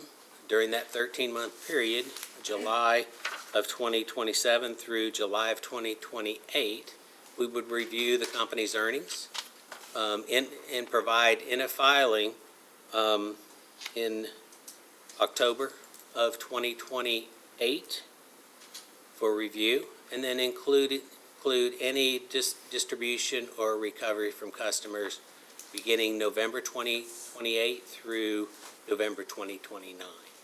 So there will be no bill impact from the sharing mechanism until late 2028. So it has no effect on the rates that would go into effect in 2026. There would be a one-time true-up after that distribution or collection. In other words, if we were to distribute $10 million to customers from the earnings, and over that 13-month period, we only distributed 9, we would distribute the remaining $1 million over a 1-month period to ensure that we either give back or collect exactly what was earned in that the original review period. Finally, we provided details on the Mill Creek 2 mechanism. We provided the bill impact, estimated bill impact on that mechanism. It is critical in that the mechanism itself is how we would recover the cost associated with extending the life of Mill Creek 2. At the time we filed this rate case, the assumption was that Mill Creek 2 would retire in mid-2027. So there were no life extension costs included in the rate case, and there are no extension costs in the test year 2026. We've already started incurring costs associated with extending the life of Mill Creek 2, and there will be significantly more cost incurred late 2026. So without this mechanism, the companies would not be able to recover any of the costs associated with extending the life of Mill Creek 2, which in the Commission's order in the CPCN, they recognize that extending the life of Mill Creek 2 is a significant advantage to customers in the near term. So in sum, what we've provided in the supplemental testimony and the exhibits is more details on bill impacts, the forms associated with the filings, the transparency associated with the mechanisms that are included in the current stipulation, and we provided more information on the Mill Creek 2 mechanism that was included in the CPCN filing. Thank you. Your Honor, the witness is available for cross. Okay. For the Attorney General's office? No questions. Well, do you know yet if that will be the case for all the witnesses, or do you want me to ask each one? We will be supporting the stipulation, so it's unlikely that we'll have questions unless they are in support of the stipulation. Okay. So I'll just continue to ask you. Okay, thank you. And for the KIEC? I just have a couple, if I could. Mr. Conroy, you described this as the settlement of one very complicated case. I'm sorry, just a second, Mr. Kurtz. Chair, Object. They signed the stipulation. The stipulation is in the record. Section 2.2, or 10.2, the parties agree that the foregoing stipulation represents a fair, just, and reasonable resolution of the issues addressed herein, and requests that the Commission approve the stipulation by December 31st, 2025. The very next 10.3, following the execution of the stipulation, the parties shall cause the stipulation to be filed with the Commission on October 20th, 2025, together with the request to the Commission for consideration and approval of this stipulation. In pertinent part, Section 10.4, in all events, counsel for all parties, and this will include KIUC, will represent to the Commission that the stipulation is a fair, just, reasonable means of resolving all issues in this proceeding, and all parties will clearly and definitely ask the Commission to accept and approve the stipulation. Now, a few minutes ago, during the direct testimony, and the record always speaks for itself, Mr. Conroy talked in terms of the totality of the stipulation. He talked in terms that the individual components were not at issue. Article 10.1, except as specifically stated otherwise in this stipulation, Entering into this stipulation shall not be deemed in any respect to constitute an admission by any of the parties that any computation, formula, allegation, assertion, or contention made by any other party in this case is true or valid. So what we get to, after reading the stipulation that they signed, is that the companies have the burden of proof. Okay? Their interests are now wholly and completely aligned with the companies. They have the burden, they are sharing the burden of proof regarding the reasonableness of this stipulation. They're an unqualified signatory to the stipulation. They didn't reserve out any rights for cross-examination. So when we take a look at this, this is not a matter of friendly cross. This is a matter that when they put the witness on the stand, they were allowed direct testimony, they tendered the witness for cross-examination. KIUC is currently engaging in additional direct examination of a witness who's been tendered for cross. In terms of due process, if they wanted to file additional record evidence, they could have made a motion for leave to file additional testimony. They're going to have a chance to brief this as every other party, okay? Now, when you ask questions to create additional direct testimony, it does work in unfairness to the parties who are trying to just catch up at the moment. It's not a no harm, no foul, okay? So with regard to this, they have the right to brief it. They have the right to seek additional testimony into the record. They don't have the right to now, after the witness has been tendered for cross, create additional direct testimony. So we're going to object to this. I mean, this is their interest as counsel for the, before the break, as counsel for the applicant said, there's a lot going on in these cases. The applicants themselves are presenting 21 witnesses, okay? So from the standpoint of due process and fairness to the parties that didn't settle, they've put their evidence into the record. He's testified the direct evidence. That's it. Their time for cross is, their time for direct is over. It's time for cross. And to that extent, since their interests are wholly allied and wholly tied to those through this stipulation, we're going to object to it. It's just not fair, and it's improper. Thank you. And, Your Honor, we would just join the objection. Mr. Kurtz. Nothing that counsel read from the stipulation contradicts or prohibits me from cross-examining, number one. Number two, this isn't direct examination because Mr. Conroy is not my witness.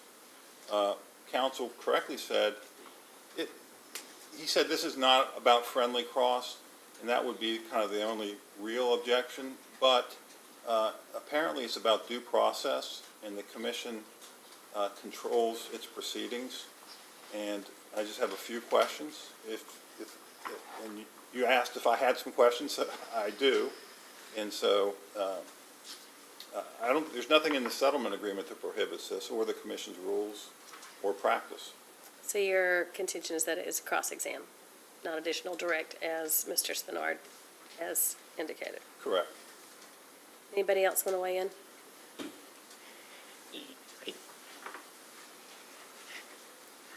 Sorry, Your Honor. Go ahead, I'll let you respond in a Yeah, second.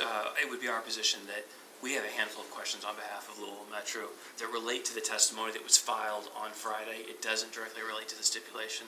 So to the extent that that would play into your decision, we would ask for the opportunity to do that. And I can limit my questions in the same regard to what was filed on Friday. Okay. And in that case, does that eliminate your objection? It eliminates the objection to the extent that, from a fairness standpoint, they occupy the same seat that we occupy. A lot of this is new to us. But if it's just going to go over the stipulation and recommendation that was filed on October 20th, then that's their testimony because he's their witness and they're asking for the approval of that testimony. So as far as anything that was filed on Friday, as a matter of fairness, I can understand, I can feel their pain, so to speak. So I'm not going to, I won't object to that. But if anything has to do with the stipulation that was filed on October 20th, or we get into the notion of what this witness has already testified to, the totality or the individual components or how that stipulation works, then continue to maintain the objection. Thank you. Your objection is to any party who has entered into the stipulation having any questions at all for any witness unless it pertains only to the late filed evidence on Friday. Is that what you're Yes, saying? yes, Chair. All right, Mr. Yes, Crosby. Your Honor, if I may, with respect to stipulation and signatories to it, signing a stipulation does not cause the company's witnesses to become the witnesses of any other party. So I think it's frankly premature to cut off cross-examination that other parties might have. Particularly if it's going to elucidate something for the commission so that the commission can render a better informed decision in this case, I'm not sure why that's objectionable. Certainly, parties can ask any number of questions. I assume we'll probably have multiple rounds of questions for these witnesses. So I don't think anybody is going to be undermined or harmed by at least allowing cross to occur before objections occur. And again, I'd be willing to limit my questions to the October 31st late filed set of testimony and documents. But do you believe that you have to? I'm sorry, what? Do you believe that you have to? No, I don't, I mean, but are these your witnesses now? no. Staff? Do you have any opinion? You don't have to. Generally, we see in the stipulations when parties waive cross, they specifically state within the stipulation that they have waived cross Right. for the proceeding. And that's my recollection, but I've never had this exact objection to deal with before, so. But in Your Honor, just unless there's something in here that I've missed, I don't believe there is an explicit waiver of cross in this stipulation. I did not see one. Thank you, Your Honor. Did you have something further, Mr. Fisk or Gary or Spinard? Well, I think we've gone far enough. It is that the stipulation requires the parties to it to support it, and I don't see how, but I think we've said enough. Okay. Did you have any questions or? No, I don't think so.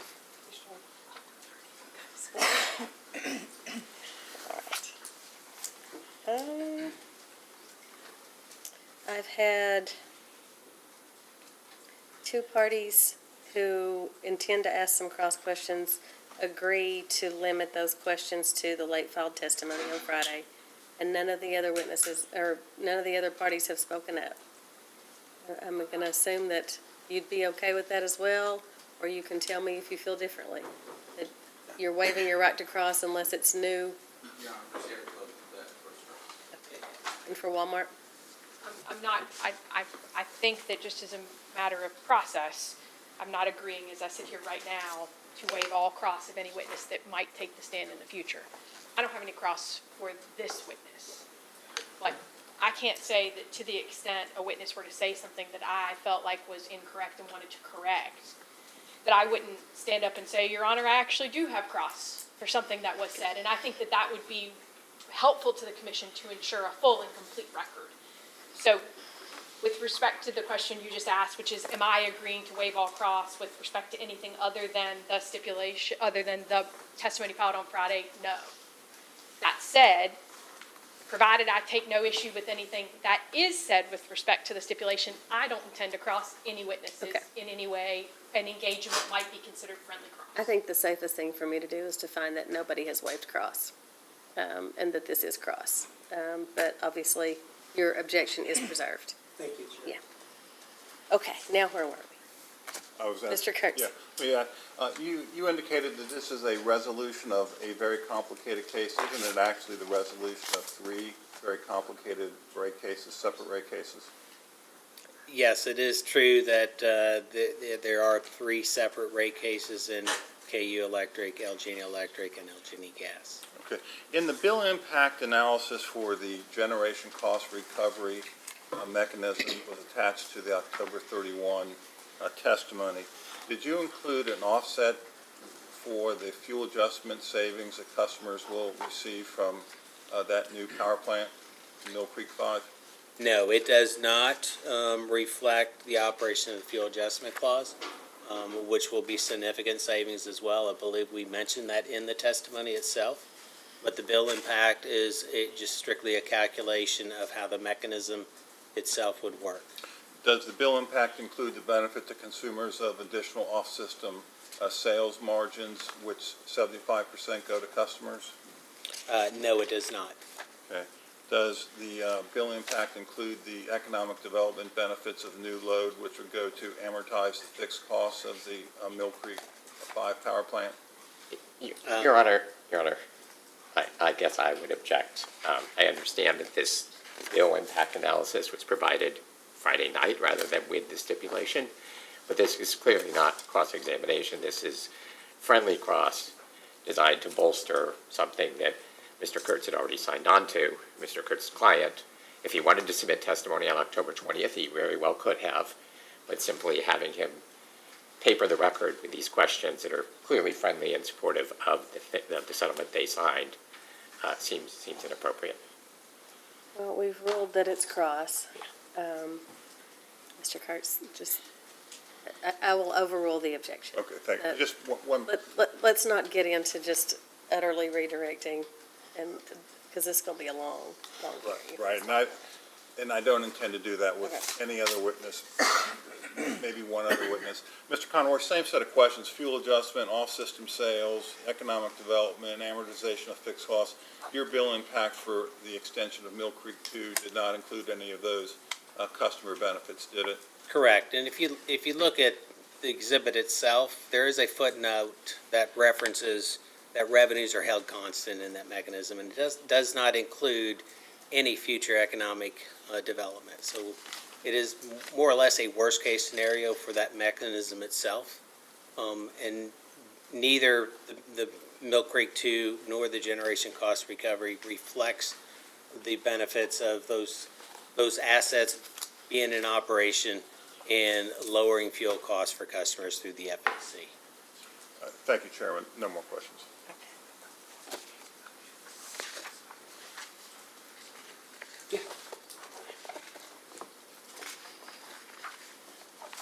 All right, Sierra Club, any questions? Yes, I do.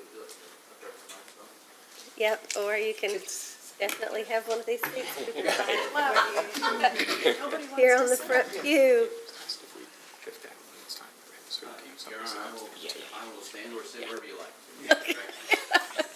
That's a good answer. If you're comfortable, go ahead. Okay. Good afternoon, Mr. Conron, Nathaniel Shove on behalf of Sierra Club. I have questions for you only about the Halloween file testimony and the recovery clause for Mill Creek 2. Understood? Yep. I want to start by something that I think you said in your direct testimony today, live testimony, which was that Mill Creek 2 is scheduled to be in service in mid-2027. Is that accurate? I believe I said Mill Creek 2 in this rate case as filed was expected to retire mid-2027. Yes. Yes. What is the in-service date that you expect currently for Mill Creek 5? It's currently anticipated to be June of 2027.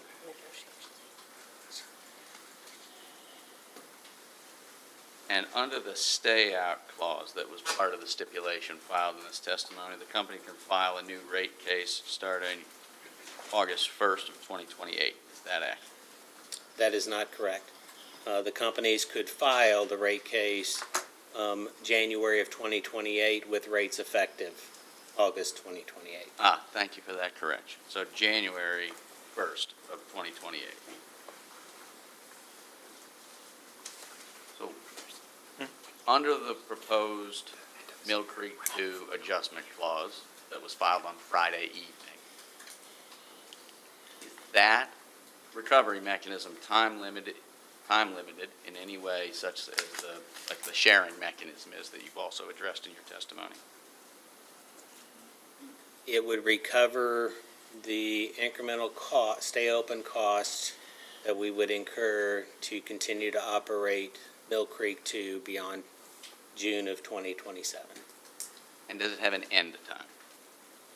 It would only end at the time when the unit itself actually retires. And that is sometime in 2031, whenever Mill Creek 6 comes online? That decision has yet to be determined. Okay. In your direct testimony today, I believe you stated that the company has already started incurring costs of extending Mill Creek 2. Is that accurate? That is correct. Okay?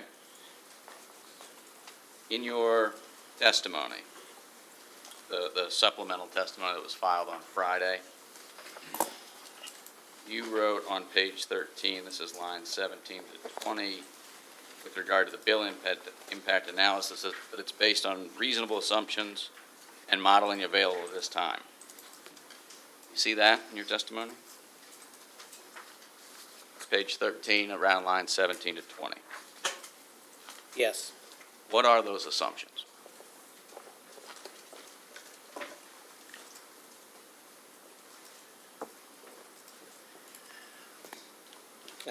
Assumptions on what those costs would be to keep the unit open. I know that you have provided this bill impact analysis. You said it's based on assumptions. I understand that there are assumptions based on the cost. I want to know what's included, what assumptions were made. I'm trying to understand so that my clients have a sense of what's in your bill impact analysis. What assumptions were baked into that analysis?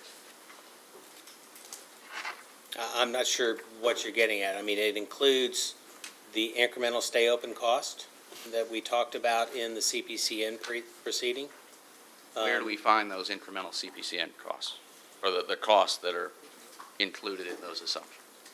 We can provide that information that's included in the bill impact as a post-hearing data request. Okay. How about the modeling? You said it was based on assumptions and modeling available at this time. What modeling was run to determine the bill impact analysis of the Mill Creek 2 adjustment clause? The modeling is to model how the mechanism itself would function. What was the name of the model that was run?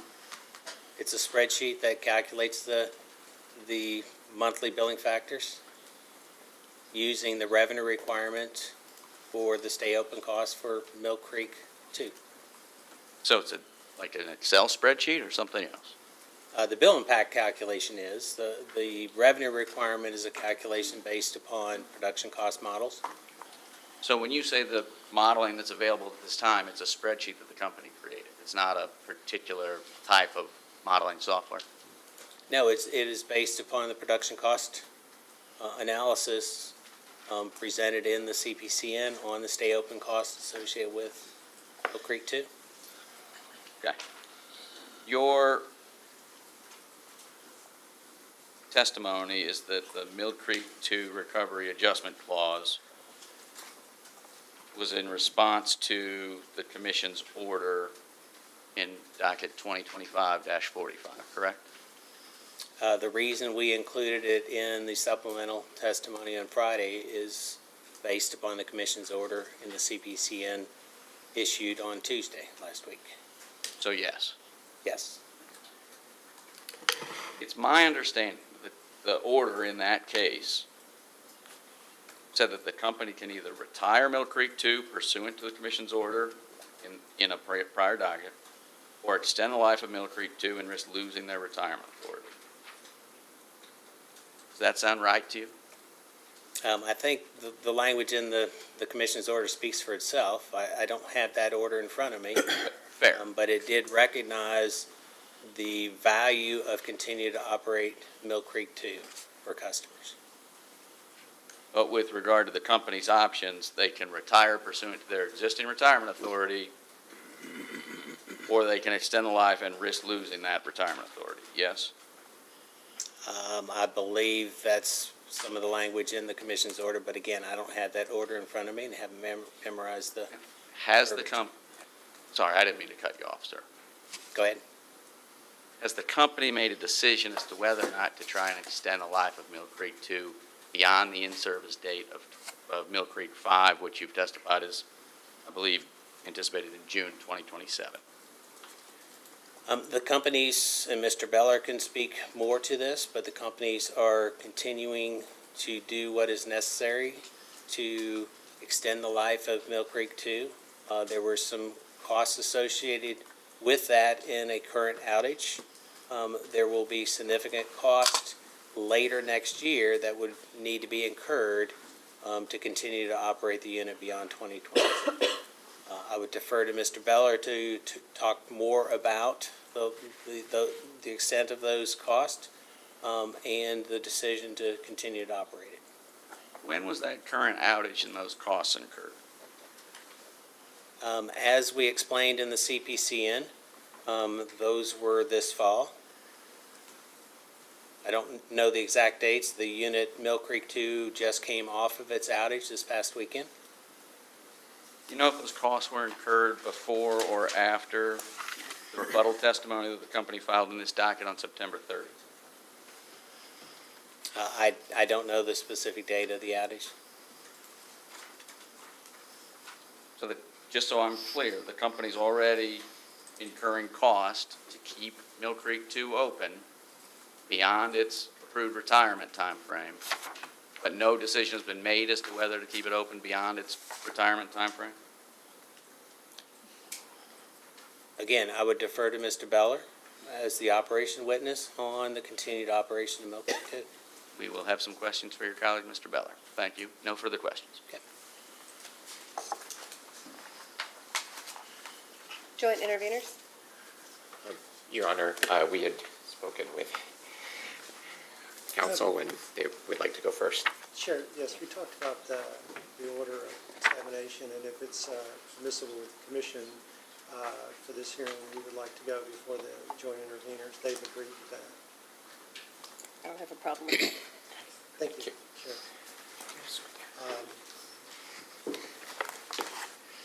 I'll go ahead and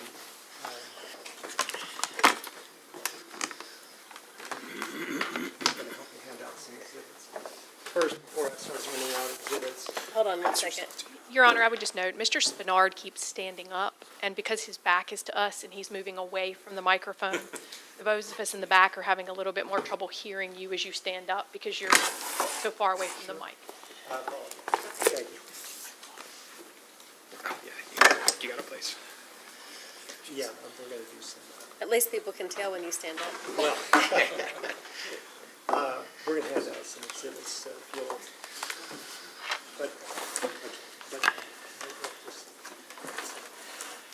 Good afternoon, Mr. Conroy. Good afternoon. Okay, we're going to go through what I will call the standard instructions. And if you cannot hear me, let me know, all right? Okay, I can hear you. Okay, and if I ask a question and you want me to repeat it or rephrase it, you're going to let me know, okay? Correct. All right. And if you don't know the answer to the question, all you have to do is testify that you don't know the answer, okay? Okay. All right. But if the response that I'm seeking is for a matter that's otherwise within the scope of your role and expertise, please let me know. And if you'll, and also if you'll provide that information in a post-hearing request for information, or alternatively, identify the best witness for the question, okay? I'll do my best to answer the questions. I know you will. Where necessary. I know you will. And I'm asking questions in terms of your understanding through education, training, experience. I'm not asking you to offer us any legal opinions, okay? Okay. And I'm going to apologize in advance. I'm seeking a complete answer, and if for some reason I get it wrong about when your answer is stopped or when your response is stopped, and I walk over you a little bit, I'll apologize in advance, because we do want you to have a complete answer, and that includes you get to elaborate, okay? Okay. All right, and then sometimes I might ask an answer that I'm looking for a yes or no, and then after you give me a yes or no, if you need to elaborate, that's fine. But some instances for little old me, just say yes or no, and then you can explain what you wish to explain, all right? I will respond to the questions as necessary. All right, I'm confident you will. There are two separate applications, one for Kentucky Utilities Company and another from LG&E. Is that correct? That is correct.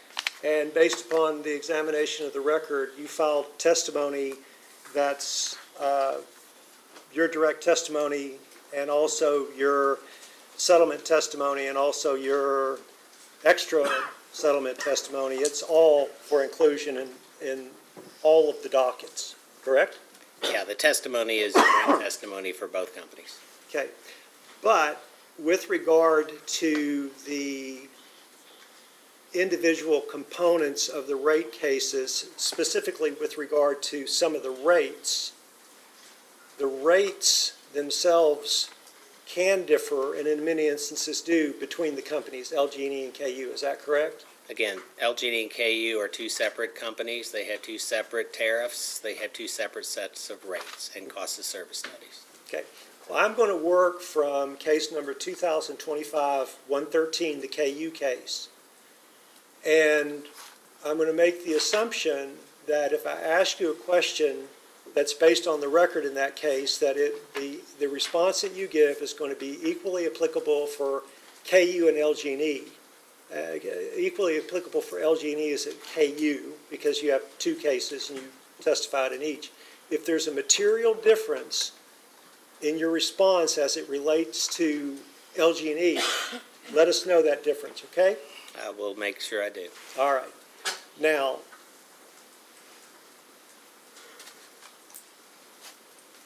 in terms of your testimony in case number 2025-113, do you have that in front of you? You're asking about the direct testimony? Yes. Yes, I have it. Okay. And looking at page 2 of your testimony, you state that Section 2, line 6, overview of the company's requested revenue increases, and what you do in that page is that you provide an overview of the company's requested revenue increases in these proceedings. Is that correct? That's what's included on lines 9 through 15. Okay, and I want you to turn to page 12 of your testimony, please, and tell me when you get there. Okay. Okay, and this is the question on line 15. What are your conclusions and recommendations? And I would like for you to read into the record your answer beginning on line 16 through the end of that sentence on line 20. So based on the evidence provided above and in the company's applications and supporting testimony, schedules, and exhibits in these proceedings, I conclude the rates, revenue allocation, and proposed changes to the company's tariffs are reasonable and will aid the companies in continuing to provide safe, reliable, and economical service to their customers. Okay, thank you. At this stage, we're going to hand out an exhibit that we would like to have marked as CASIA Hearing Exhibit 1. It contains information that's already in the record that was supplied by the company. It's their customer notice of rate adjustment. And, pardon? There should be, yes. So we're going to hand those out and distribute them and ask you to take a look at them. While he's handing them out, can you turn to page 7 of your testimony?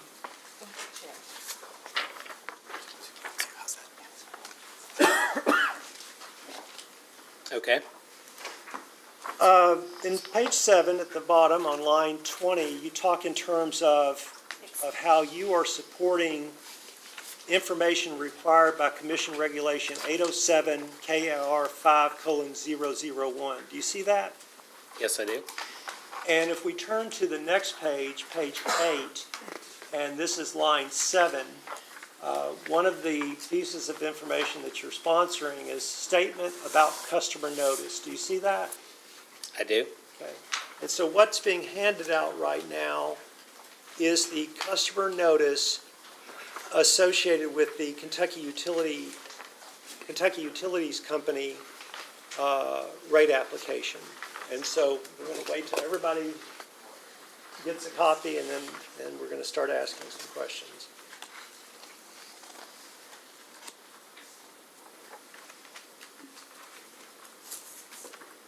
Okay. Do you have that in front of you? I do. Okay. course, the notice speaks for itself, but in terms of your view, among other things, the notice identifies and describes, for example, the current residential service rate, RS, and the basic service charge per day. You see that on the first line? Yes? Okay. And so when we talk in terms of current, that's the status quo, correct? That is the current rate that's in the tariff. Okay. And the notice identifies and describes the proposed basic service charge per day for residential service, rate RS. Do you see that? Yes, And so that's what the companies are seeking, right? correct. Okay, so on page 2 of the notice, please turn to page 2 of the notice, and I'm interested in the next to last paragraph on page 2. Just let me know when you get there. Okay, Okay, and this is the paragraph beginning, KU is proposing to add an adjustment clause called renewable power purchase agreement. Do you see that? yes, I do. Okay. And per the notice, this adjustment clause will recover the cost of renewable generation power purchase agreements approved by the commission. Do you see that? Yes, Okay.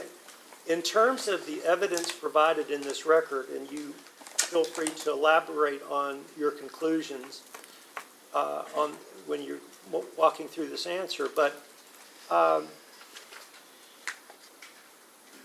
in terms of why this additional adjustment clause is necessary or justified or advisable, please provide your testimony about why you conclude that this proposed change to Kentucky Utilities Company's tariff is reasonable. I believe Ms. Faxler's direct testimony covers the details of the RPPA and the reasons for it. However, what I would say is it is a mechanism to recover the costs associated with the renewable power energy from the PPAs the companies entered into and the commission approved several years ago. In those proceedings, there was no recovery mechanism for them. It wasn't appropriate to be recovered through the FAC in those proceedings. Therefore, we're proposing a mechanism to specifically recover the cost associated with the energy from those PPAs. Okay. Thank you.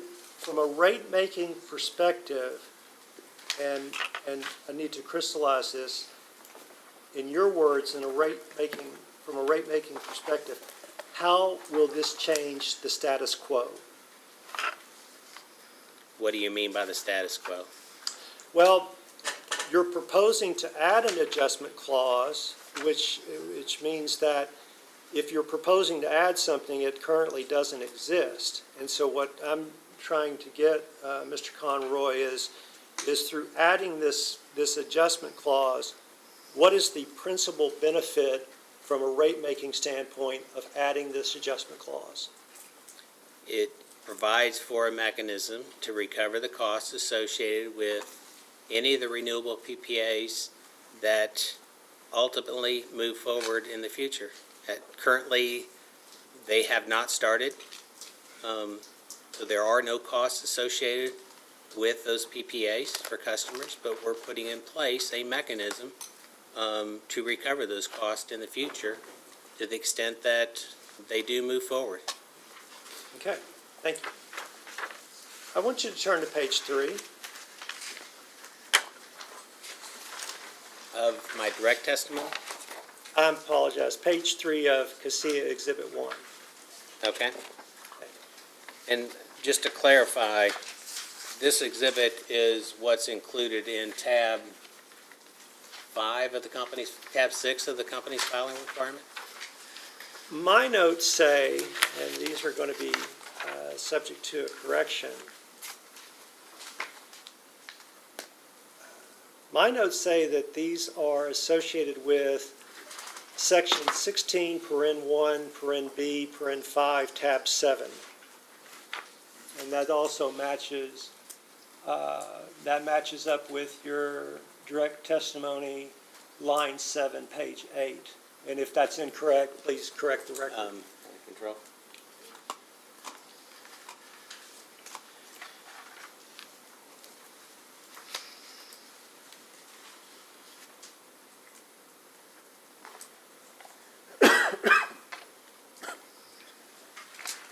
This appears to be tab 6, which is the filing requirement for 807 KER 5:001, section 16, parenthetical 1, parenthetical B, parenthetical 5. Yes, and I apologize if I misspoke. Okay, so this is tab 6, which is the abbreviated newspaper notice. Okay. So if you'll turn to page 3 of that notice, it'll be helpful. Okay? Okay, on page 3 of the notice, it includes, among other things, under other charges, there's the net metering service -2 bill credit. Do you see that?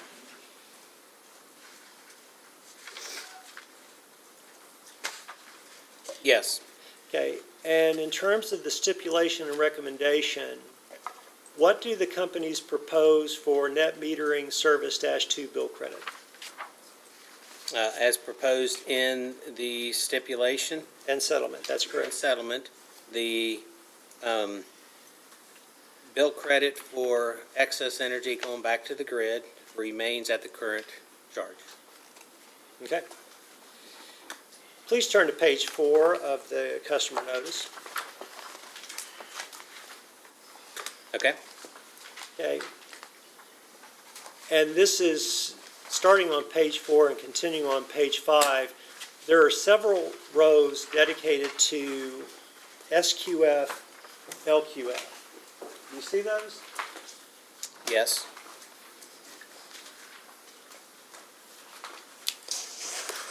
And the next to last row on page 4, there is an entry for SQF/LQF solar, single axis tracking distribution, 7-year EPA capacity. Do you see that?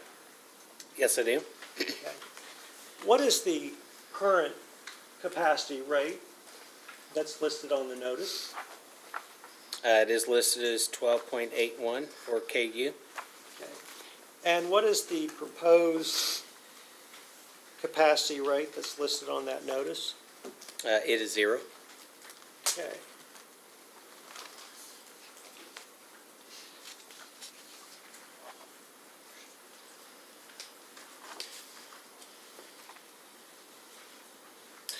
In terms of the application, one of the filing requirements that the companies have in each of the dockets, they were required to submit a side-by-side comparison of their tariff sheets. Are you familiar with those? Yes, I am. Okay, so we're going to hand out now and ask that it be marked as, you see Exhibit 2 is the side-by-side comparison for those tariff sheets. And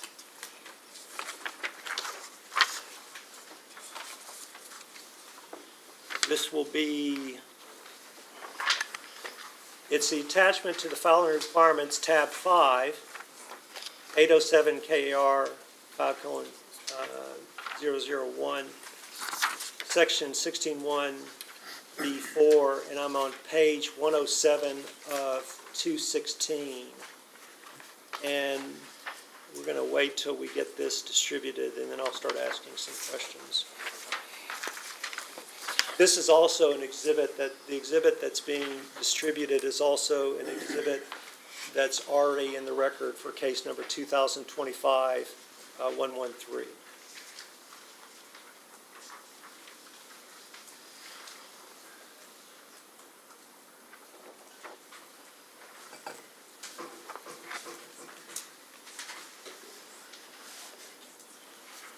Just the one page. Yes, it's just the one page.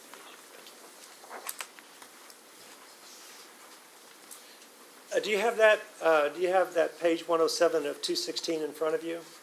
Yes, I do. Okay, in terms of a little more description on this side-by-side, at the bottom of each box, there's some information regarding the issued by. Do you see that? Yes, I do. So those are issued by you in your capacity as Vice President, State Regulation and Rates. Is that correct? They are issued under my signature, yes. Okay. I will note that this exhibit is sponsored by Mr. Horning. That's true. Does this exhibit pertain to the company's filed tariffs? It does.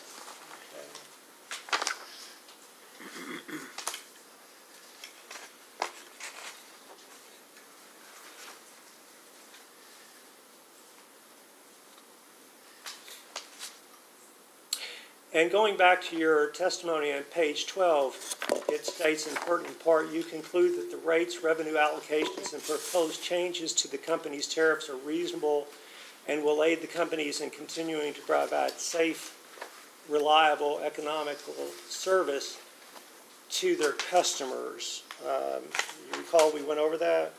That's correct. Okay, so I may ask another witness some additional questions, but in that this is a schedule, but in view of your direct testimony and in view of the fact that this is a schedule that's issued under your signature and that it does pertain to tariffs, I just want to ask you a few questions. And if you don't know the answer, all you have to do is just say that you don't know the answer, okay? Correct. All right. So when we look at this, on the left-hand side of the page, that represents a current tariff provision, is that correct? Yes, on the side-by-sides that we provide, the left-hand side is the current set of tariffs, and the right-hand side is the corresponding page in the as-filed tariffs in this proceeding. Okay, and so on the left-hand side, and I've used this phrase, and I think I'll just switch permanently to current after this explanation. I've used this phrase that this is, the left-hand side is what actually exists as an enforced right now. The left-hand side is the status quo, is that correct?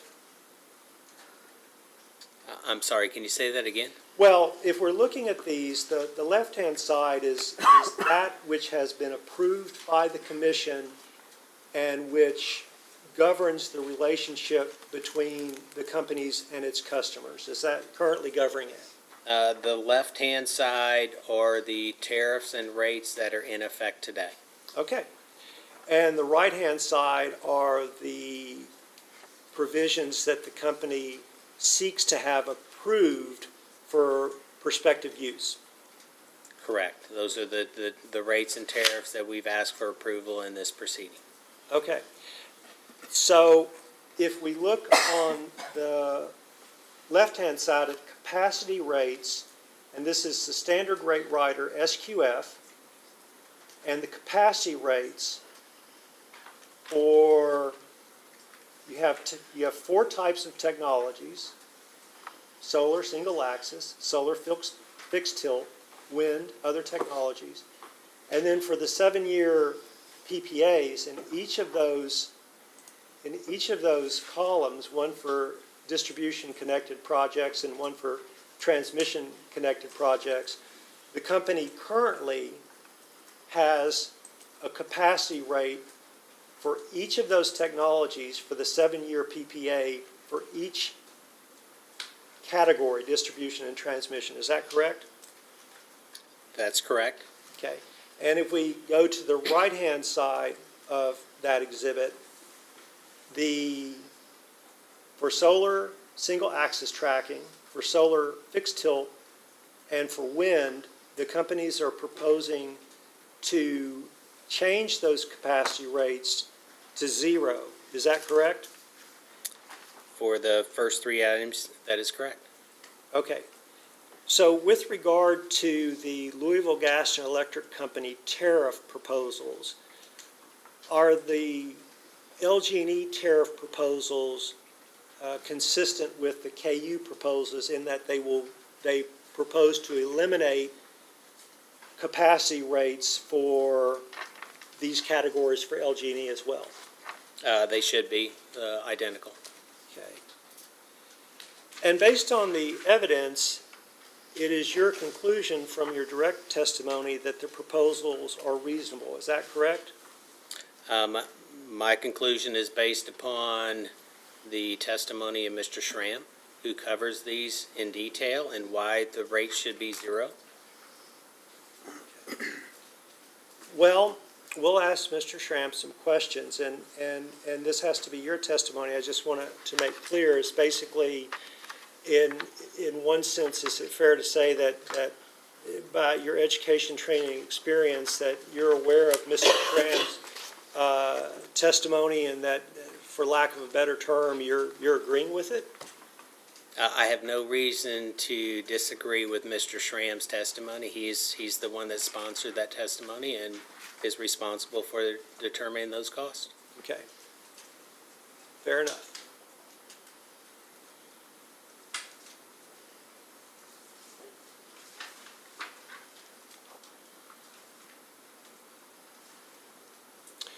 I'm handing out another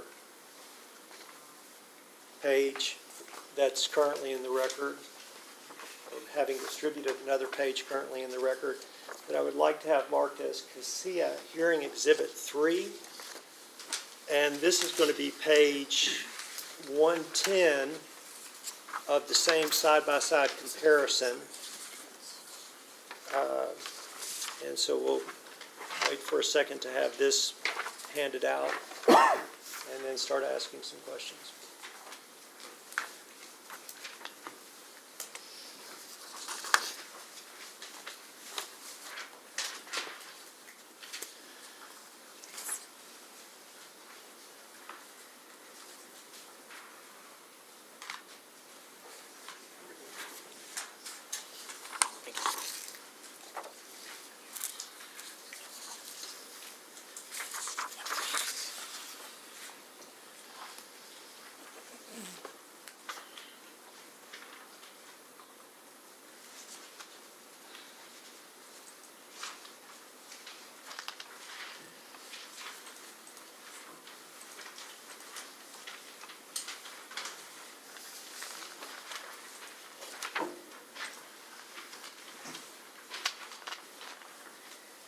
Have you had a chance to examine this page, Mr. Conroy? I have, yes. Okay, so these are, on the left-hand side, current tariff regarding LQF, the standard rate rider LQF. On the right-hand side, the proposed standard rate rider for LQF. Is that correct? Yes, this is the same side-by-side exhibit that's contained in tab 5. Okay, now, for the record, please identify what the initials SQF and LQF each stand for and how they differ from one another. SQF stands for Small Capacity Cogeneration Facility and Small Power Production Qualifying Facility.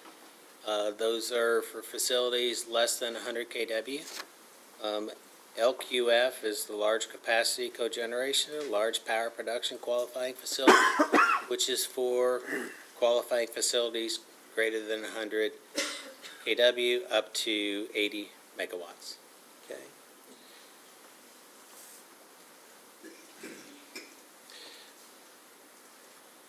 There is a section under availability, and in terms of how tariffs are put together and proposed, if we look from left to right under availability, the last paragraph on the right-hand side of the page, beginning with seller may choose either A to enter into a power purchase agreement. Do you see that on the right-hand side of the page, that paragraph?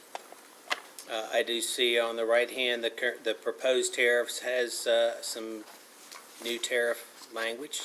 And that's terms and conditions. I'm sorry. You do see it? Yes. Okay, good. See it. Sorry, apologize for interrupting. Focusing on this side by side, the difference, what I'm interested in focusing upon is the difference between the section of availability that you currently have and the proposed change for availability that's on the right-hand side of the page, okay? Okay? All right.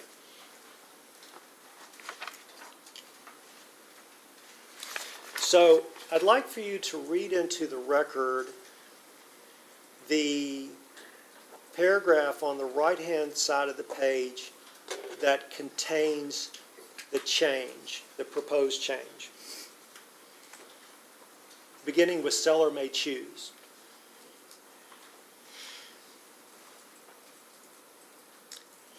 So the first change is the insertion of the word either.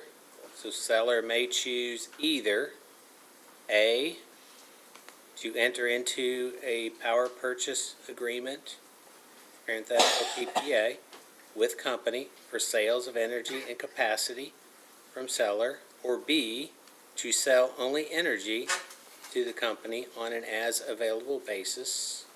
The new text continues on to be, seller may enter into a PPA with company only if seller simultaneously sells the entire output of the seller's qualifying facility to company while purchasing all of the seller's own requirements from company.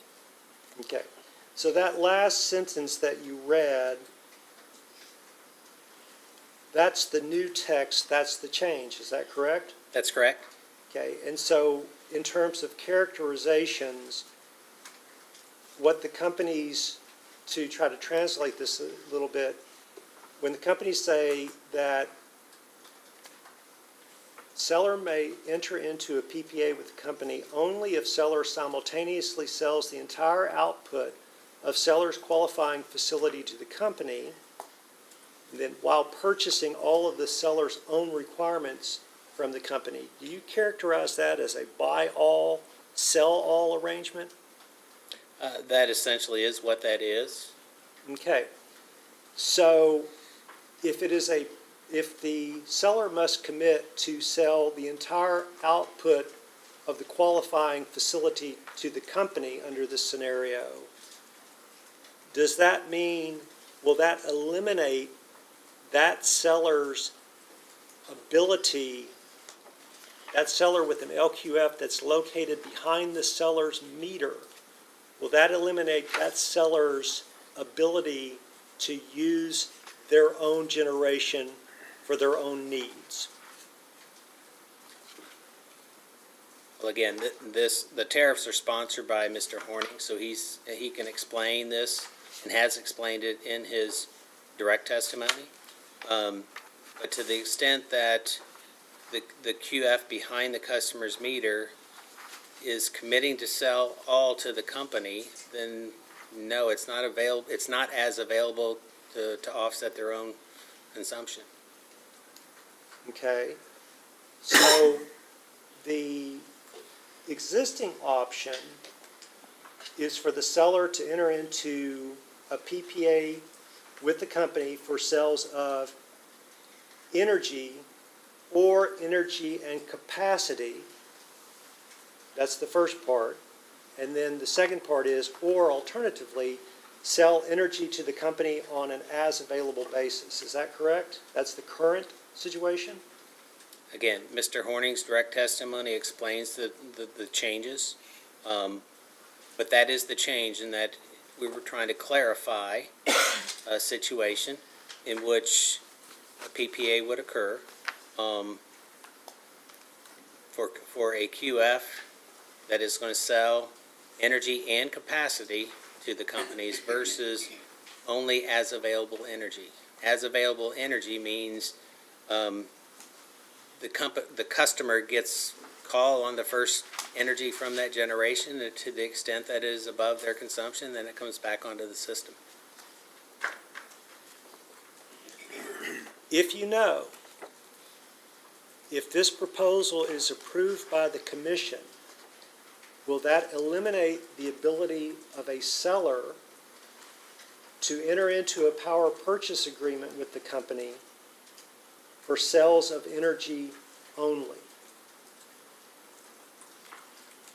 Again, Mr. Horning can speak to this in detail, But the way I read it, yes.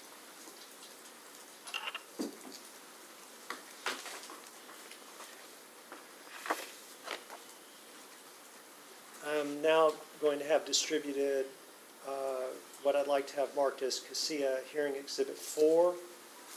This is going to be page 111 of the same side-by-side comparison that's already in the record. And I'll describe it while it's being distributed. It is the side-by-side comparison for standard rate rider LQF, and it's already in the application, and we're at page 111 of 216.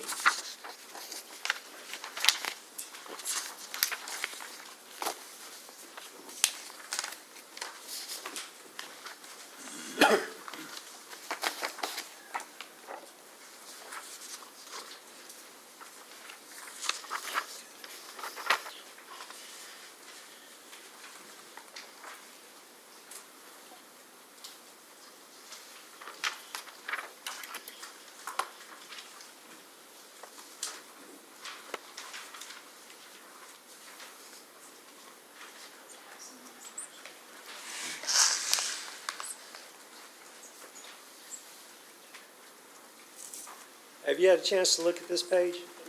Yes, I have. Okay, so we'll go through the same exercise. And this is for the section term of contract. Do you see that? I do, yes. Okay. So in terms of moving from the current to the proposed, what is the company's proposal for changing the term of contract provision on this page?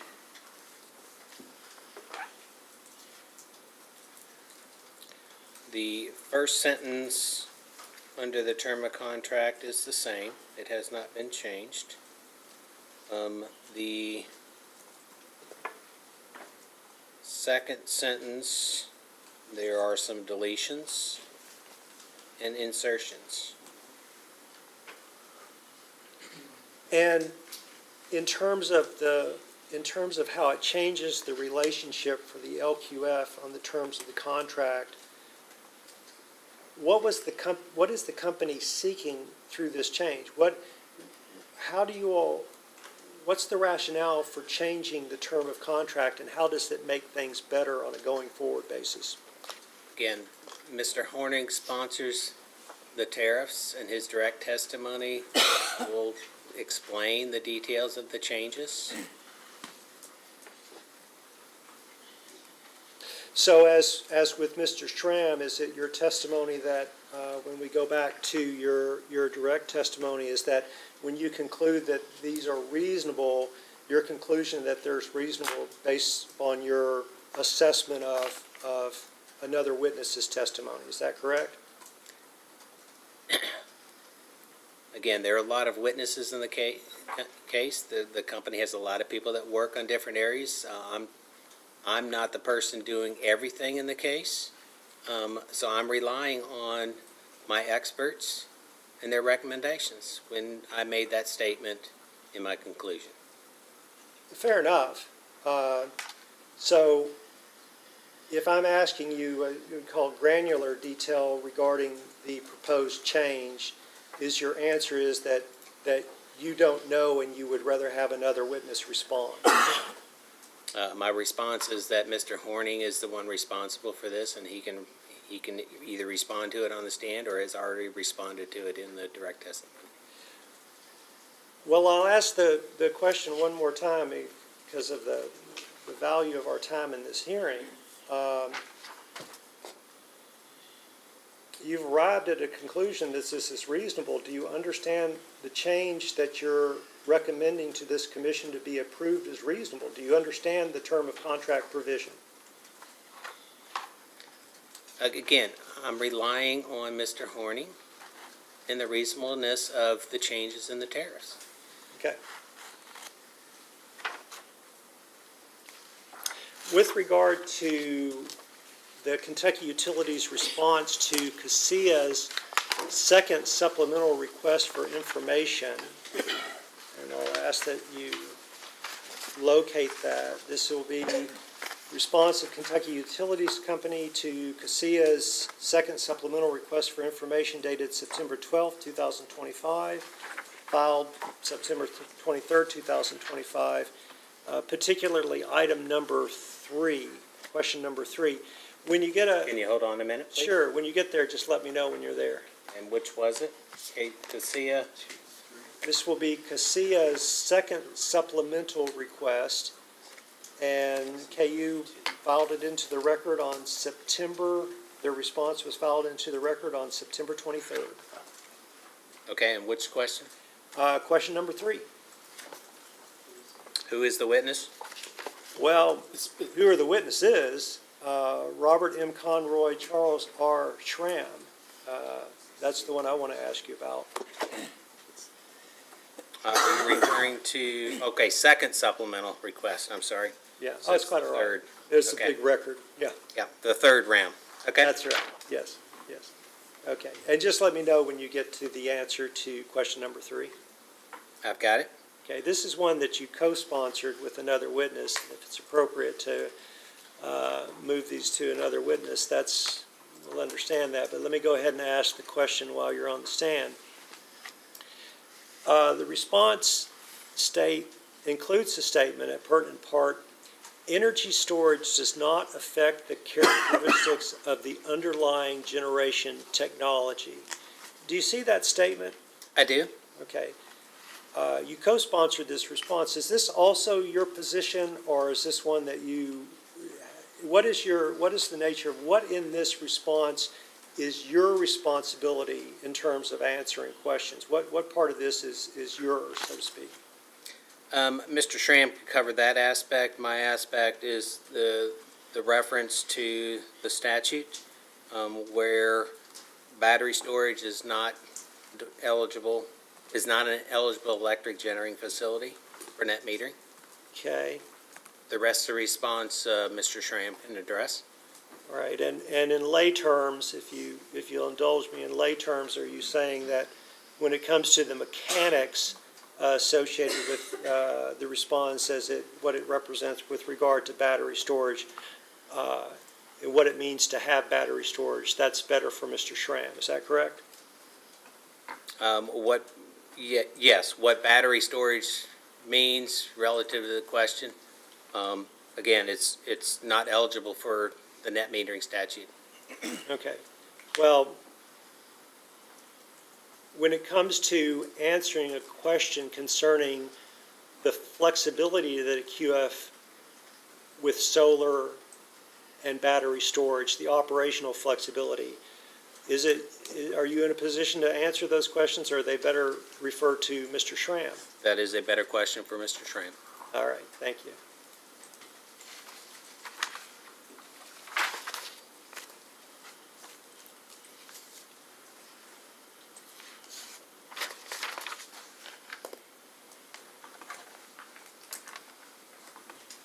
Do you still have page 110 from the side-by-side in front of you? That's CASIA Exhibit 3? Yes. Yes.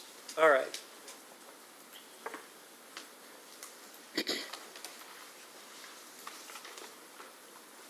I understood your testimony a few minutes ago. You're saying that companies will offer to enter into a PPA contract with the QF if the QF is not using its own generation to meet some or all of its power needs. Is that correct? I believe so, correct. Okay. And I do struggle with this a bit. The QF would necessarily be required in that scenario to purchase all of the QF's power needs from the company, correct? The QF as a customer would be buying its electricity from the utilities. Okay. In terms of the last paragraph on the section concerning availability, will a QF be required under the proposed terms, a QF can only enter into that power purchase agreement if it sells both energy and capacity, correct? They would enter into the PPA for the sale of the entire energy and capacity of the unit. Okay, The qualifying facility. okay. And when a QF is selling its entire output, it necessarily is selling both energy and capacity, is that correct? In essence, yes. Okay.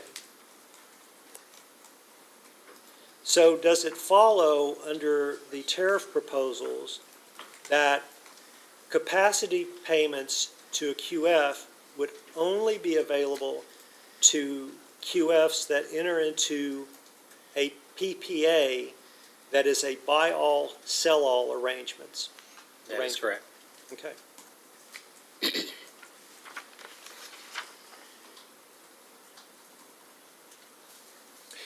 So in terms of hypotheticals, if you had a customer with a QF, say a municipality that had a QF or a nonprofit or whatever the nature of the customer under this, at that stage, that customer, unless it enters into a PPA arrangement through which it buys everything from the company and it sells all of its production to the company, it cannot enter into a PPA. That's correct. We're going to hand out one more exhibit. This is going to be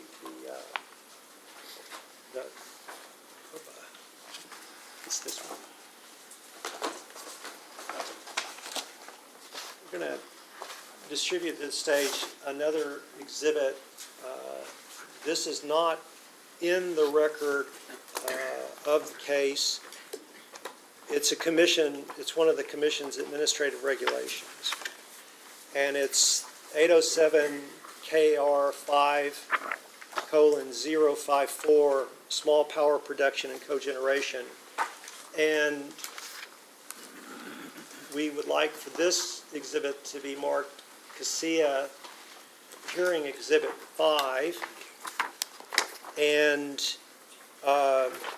in view of this witness's testimony a few minutes ago in responding to a question about the company's KU response to the second supplemental data request and stating that he had his portion of the response concerned ARS 278.465 sub 2, we're going to ask that this regulation be distributed. We don't want anyone practicing law without a license.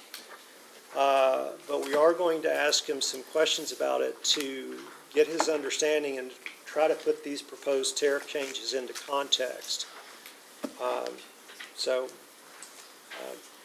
Just take a glance at it and then we'll ask you some questions. And as always, if you think that it's a better witness for these, you don't know the answer, say you don't know the answer. If you think there's a better witness, you can tell us there's a better witness, and we'll move from there. Let's just start. Just to clarify, you referenced my response to that data response, which referenced KRS 278.465, and you're providing me KRS 4:054. Absolutely, and the reason why I reference just want to clarify. Sure, and the reason why I reference your response is that you have in the record in this proceeding indicated that you have supplied a response concerning a statute, and within that general umbrella of providing a response concerning what a statute means from a rate-making perspective, it's our position that we also would like to get your input from your education, training, experience, and from your perspective as the Vice President of Rates and Regulations, the one who signs these tariffs, get a little bit more of your perspective regarding a regulation. I don't need your legal opinion, and your counsel would not allow you to provide it in the first place. But I want you to take a look at this exhibit, and I'm just going to ask you a few questions, okay? Okay. All right. Section 6. This was printed off the LRC website, and unfortunately, it's not numbered. But I want you to turn to Section 6, which is on the third page of this exhibit, and the title is Electric Utility Obligations. And just tell me when you get there. I have it. Okay. So on sub 1, just read into the record what section 6, that part 1, just read into the record what it says. Sub 1 says, each electric utility shall purchase any energy and capacity which is made available from a qualifying facility except as provided in subsections 2 and 3 of this section. Okay. And for that utility, the proposal, again, going back to our proposal for KU,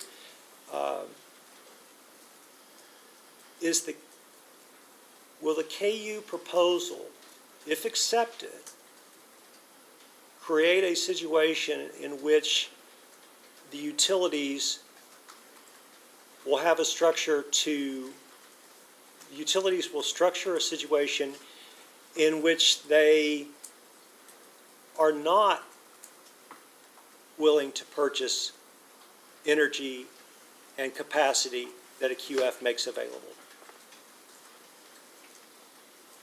I believe under the structure we have, to the extent that the QF is making energy and capacity available, the companies will purchase it. Okay. Will the companies make energy-only purchases if their proposal is accepted? To the extent that the QF is wanting to sell as available energy, we will purchase the as available energy. Okay. Will the companies purchase energy and capacity if the proposal is accepted in a scenario other than the execution of a 7-year PPA?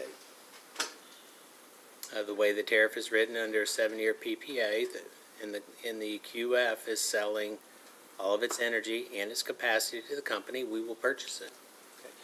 Is there any other scenario in which the companies would purchase energy and capacity other than a buy-all, sell-all 7-year PPA? Well, outside of a buy-all, sell-all, I'm not sure there is value associated with capacity if we're not purchasing the entirety of the facility. Well, that's an interesting answer from a hypothetical, because you've said that you're not certain that there's a value. I want to make the assumption for purposes of responding to the question that if value was demonstrated, is the sole way for that QF to have the companies purchase energy and capacity is through agreeing to enter into a 7-year PPA that is a buy-all, sell-all arrangement? Again, under the tariff, a QF who's agreeing to sell the entirety of their facility, capacity and energy to the company, we would purchase it at the 7-year price under a PPA.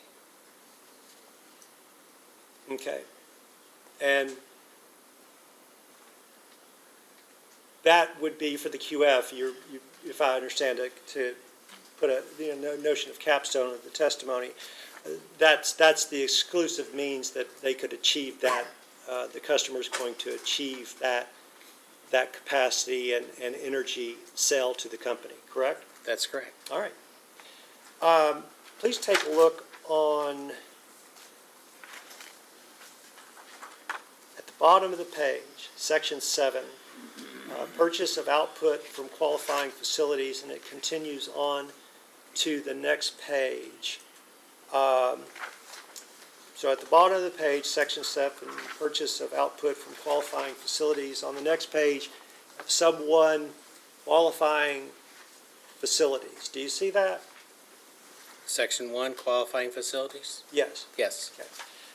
What I'd like for you to do is I would like for you to read into the record the entirety of section 1, parts A and B. Okay, under section 1, qualifying facilities shall be permitted the option of either A, using output of the qualifying facility to supply their power requirements and selling their surplus, or B, simultaneously selling their entire output to the interconnecting utility while purchasing their own requirements from that utility. Okay. I've used the descriptive phrase buy all, sell all several times, and to your training and experience, is 1B describing a buy all, sell all arrangement? Essentially, yes. They're selling their entire output to the utility and buying all of their requirements from the utility. Okay. And I would also note that Part A is as available energy.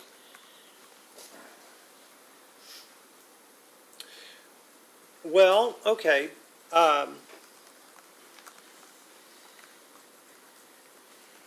With regard to the statement that Part A is as available energy, what's your basis in the context of 807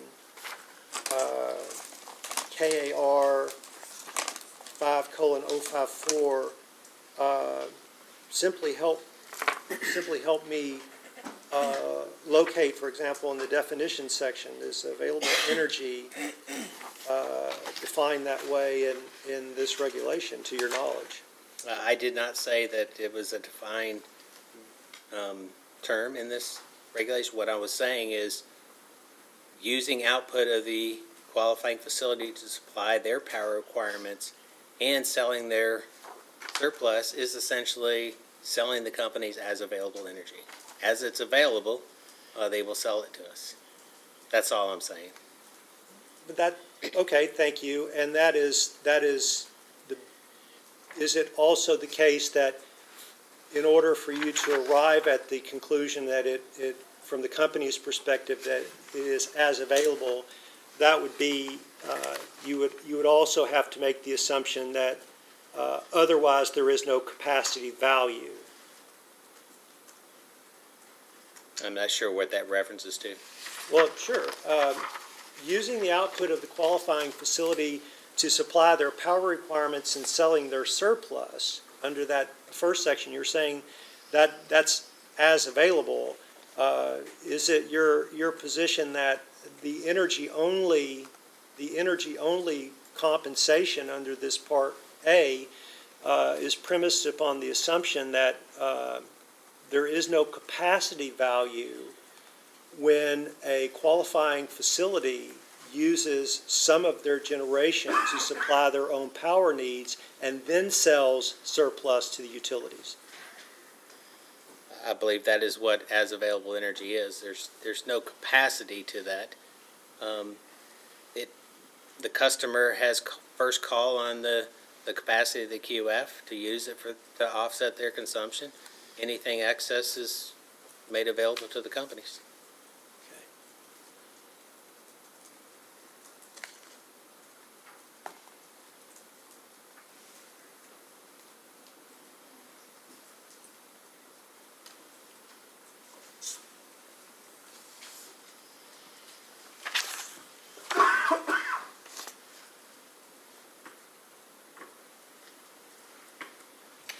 I need you to turn back once more to the side-by-side, and this will be I want to use page 107 from the side-by-side, and this is the one for SQFs, the hearing exhibit for SQFs. And just let me know when you're there. I have it. Okay.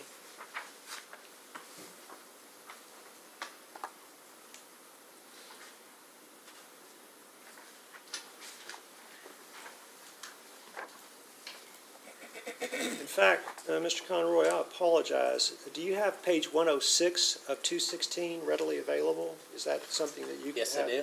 Okay. Turn to page 106 and glance at 106. I have it.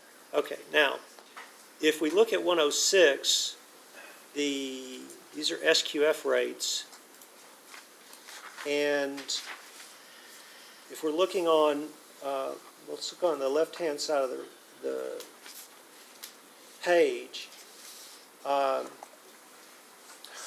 energy rates for solar single-axis tracking, if we look at distribution-connected project, are the energy rates for the 2-year PPA higher or lower than the rates for the 7-year PPA?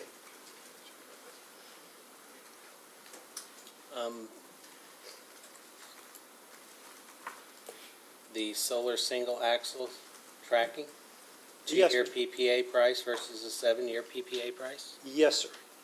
Yes, the number is lower. Okay.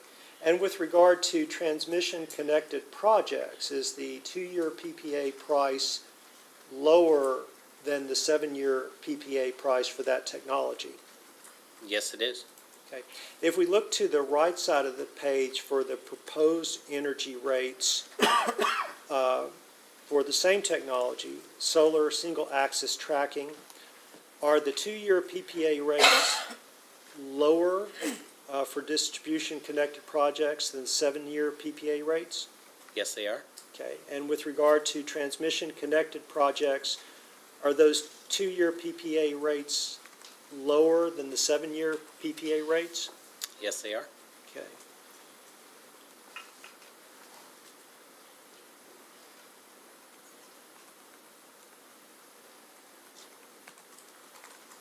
So for the for the qualifying facility that does not enter into a 7-year PPA, at least for SQF, for that qualifying facility under this FQS structure, either current or as proposed, the energy rates are going to be the 2-year PPA energy rates. Is that correct? For as available energy. Yeah, for as available, if you go down to the next page on 107, it rates for energy purchases from seller on an as available basis is the applicable 2-year PPA.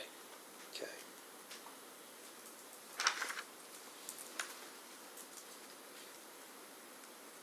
So when that QF that wants to supply some of its own needs for its own uses and does not want to enter into that buy all, sell all arrangements, the highest rates that they're going to receive for energy will be the 2-year PPA rates. Is that correct? It depends on whether it's distribution or transmission connected. Okay. They would receive the 2-year PPA energy price for as available energy. Okay. But if they, unless they enter into that buy all, sell all arrangements, they're not going to see that, for example, as proposed, the distribution connected projects, they're going to see $33.02 under that 2-year PPA. Is that correct? For as available energy, that's the energy rate. Okay. All right.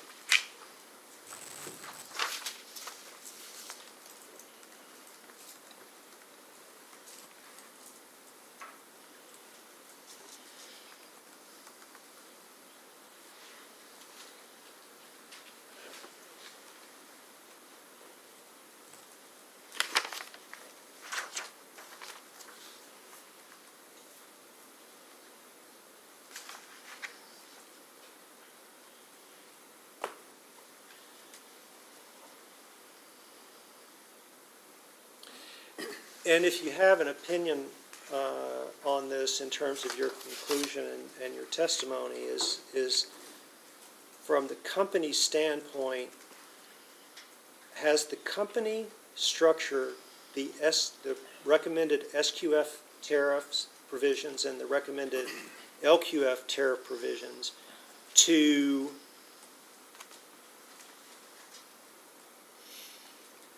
incent QFs to enter into buy-all, sell-all arrangements? The tariffs are structured in compliance with the regulations.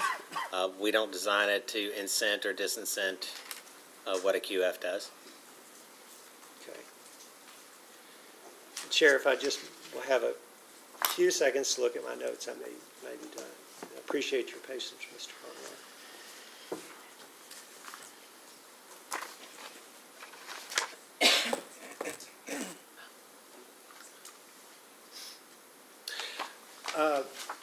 At this stage, the CASIA, by our count, I believe we have tendered 5 hearing exhibits. 4 of the 5 hearing exhibits are items that are already in the record, having been provided by the company and their Kentucky Utilities Company in their application. The other being the printout of a commission administrative regulation. So first, we're going to move for we want to move the introduction to be accepted into the record of all 5 of those exhibits. Any objection? All right, thank you. And then, thank you to Mr. Conroy for his answers and his patience.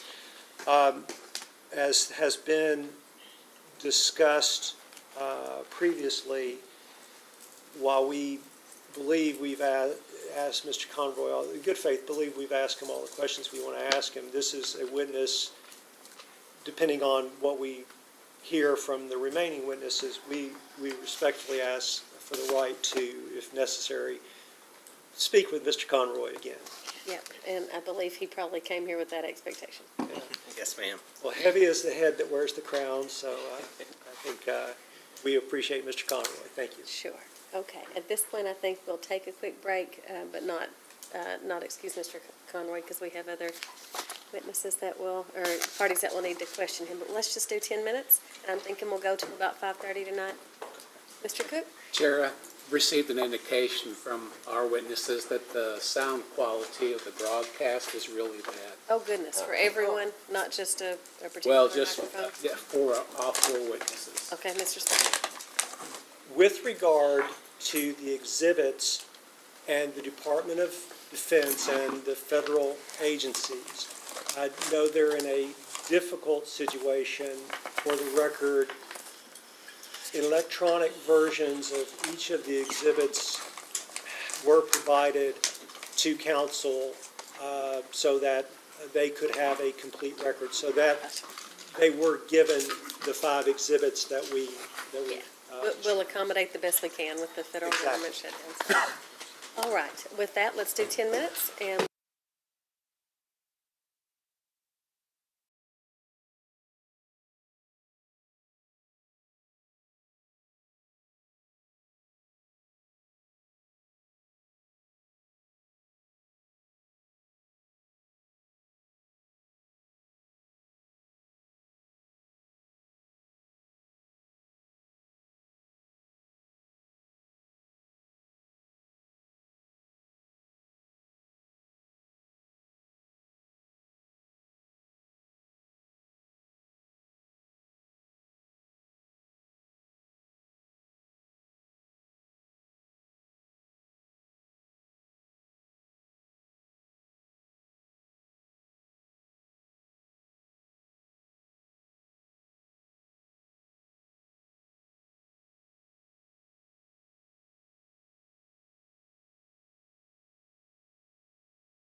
we are back on the record in case numbers 2025-000113 and 000114, and joint interveners. Thank you, Your Honor. Good afternoon, Mr. Conway. Good afternoon. How are you doing today? Just fine. Good. So I'm going to ask you some questions, especially about the joint stipulation testimony and the joint supplemental testimony that was filed on Friday night. I understand that you are basically co-sponsoring at both of those pieces of testimony with Mr. Garrett, is that right? That's correct. Is there, and I will ask you all my different sets of questions in case there's things that, you need to punt to somebody else, of course, feel free to do so, but want to make sure I have my chance to cover them with you as necessary. But just generally, are there portions of both of those pieces of testimony that you are more responsible for than Mr. Garrett? Not necessarily. I mean, you can ask the questions and I'll defer as needed to Mr. Garrett. I mean, I'm the regulatory witness and Mr. Garrett is the finance accountant. Okay, great. And do you also have the stipulation itself up there? I do, yes. Okay. I just want to make sure. So my understanding from the supplemental testimony that was filed on Friday is that that testimony asks the commission to approve the proposed Mill Creek 2 incremental stay open cost recovery adjustment clause. Is that right? Yes, we're asking for approval of the mechanism itself. Okay. And that would be to have a monthly surcharge through which the companies could recover the cost of keeping Mill Creek 2 open beyond 2027? Yes, it would be a monthly mechanism that recovers the incremental stay open costs associated with Mill Creek 2. Okay. And that proposal, that mechanism was not included in the company's initial filing of this rate case, correct? That mechanism was not included in the company's application in the rate case, no. Okay, and it was not included in any of the company's witnesses' initial or rebuttal testimony, correct? It was not. Okay. And it was not included as part of the non-unanimous stipulation that was filed on October 20th, correct? It was not. Okay, and if you could turn to that stipulation. I'm sorry, your stipulation filed when? On October 20th. Okay, yes, correct. Yes, it was not included. That's correct. Right. Okay, and if you could turn to that stipulation, section 10.4, which is on page 22 of the stipulation. There's, towards the end of that section 10.4, it references that the stipulation is a fair, just, and reasonable means of resolving all issues in this proceeding. That is correct. Okay, and is that no longer accurate now that you're requesting approval of the MC2 mechanism? As I mentioned earlier, the Mill Creek 2 mechanism does not change the stipulation itself. It is separate from the stipulation and separate from the statement. Okay, so in the company's opinion, does the stipulation no longer resolve all issues in this proceeding?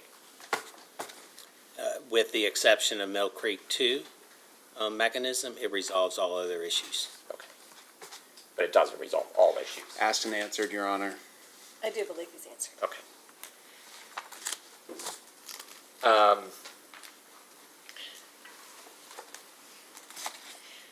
So if the Mill Creek 2 mechanism were not approved in this proceeding, the companies could file a separate proceeding seeking approval of it, is that right?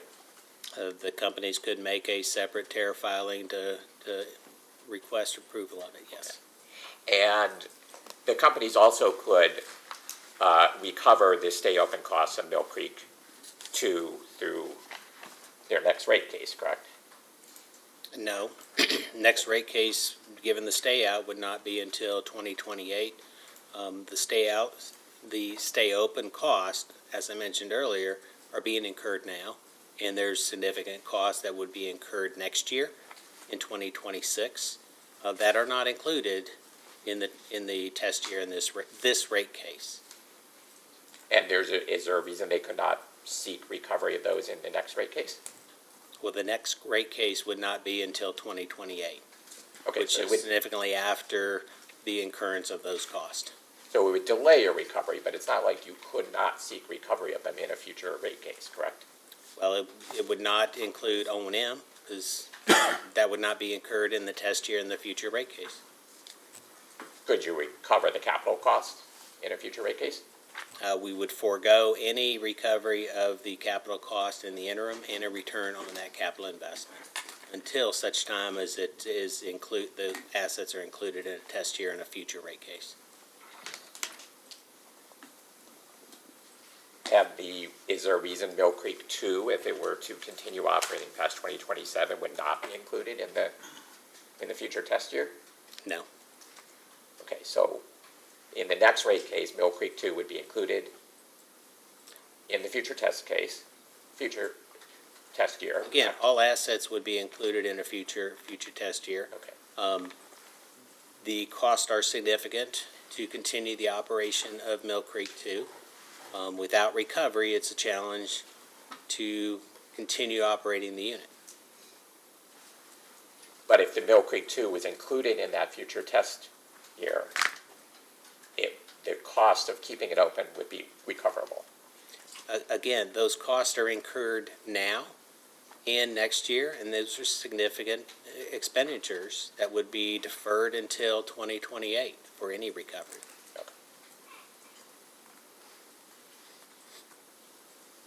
Okay, so in 2028 is when you'd first be able to recover them. To the extent that they were in the test year in the future rate case. And what kind of costs are already being incurred? Mr. Beller can speak specifically to it. There were some outages this fall that we took the advantage of that outage to do some of the work that would be needed to extend the life. Okay, and Mr. Beller would know the details of those? Yes. Okay. And for the current operation of Mill Creek 2, those costs are currently being recovered, correct? There is a level of cost included in the test year based on the assumption that the unit would retire in 2027. Okay. And the cost included in the test year would include both capital and O&M costs? They would, but again, it's cost under the assumption that the unit would retire in 2027. So there will not be significant investments going forward. Okay.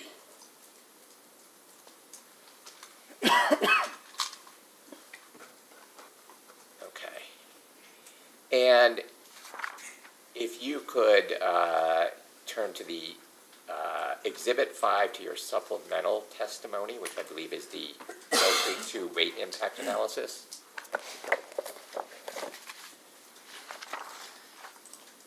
Exhibit 5? Yes.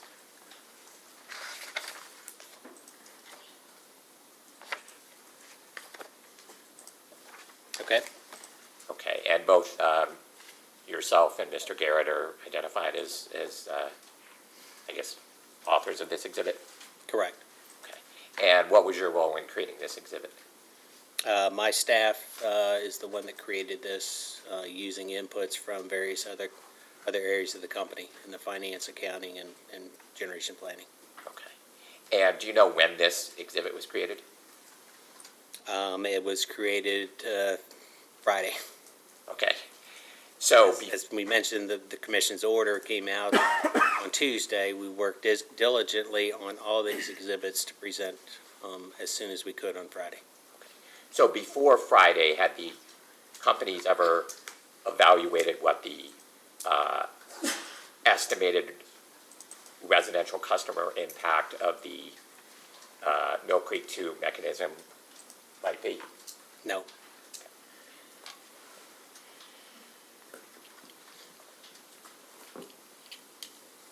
And so on this exhibit, the very first, well, the line 9 says annual jurisdictional. You see that?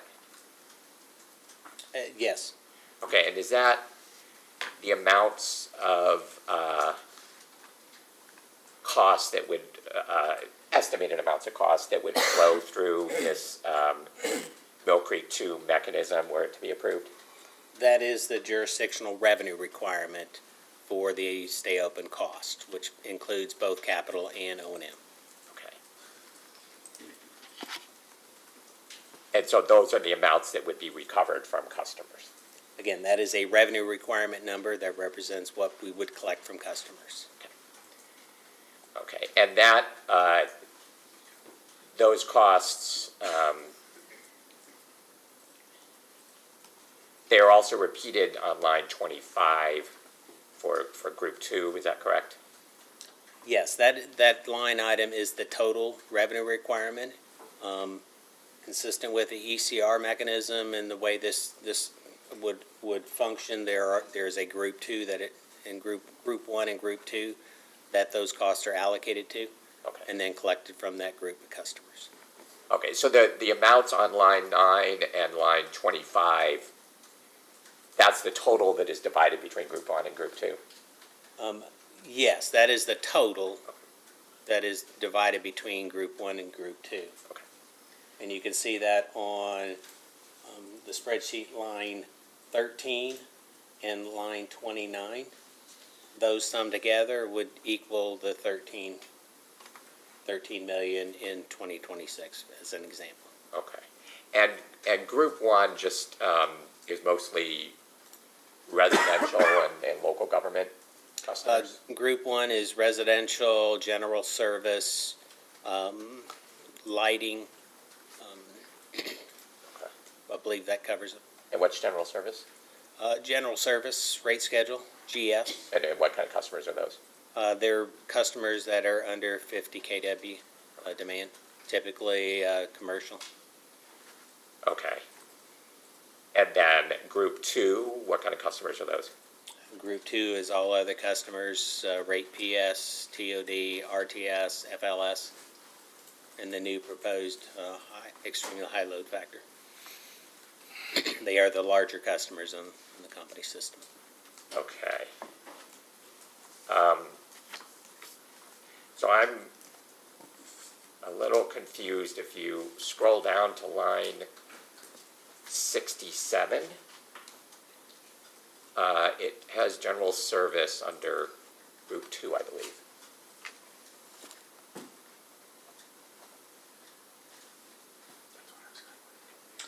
I misspoke. General services under the Group 2. Okay. You scroll up, I think it lists what is Group 1. Okay, great. Okay, and so the annual jurisdictional revenues that are listed on line 9, those are calculated from the second tab on this exhibit, is that right? The annual revenue requirement on line 9, yes. Okay. And that's the tab labeled MC2 LGE? That's correct. Okay. And this exhibit only deals with LG&E because KU doesn't have an ownership interest in Mill Creek? Yes, Mill Creek 2 is an LG&E owned unit. Okay, and so the line 9 on the first tab is basically the totals of line 16 on the second tab, jurisdictional MC2 revenue requirement.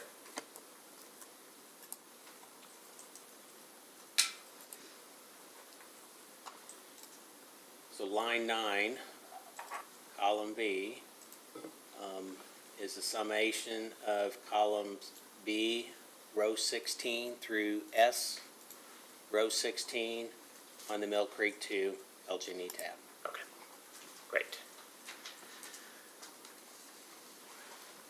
Okay.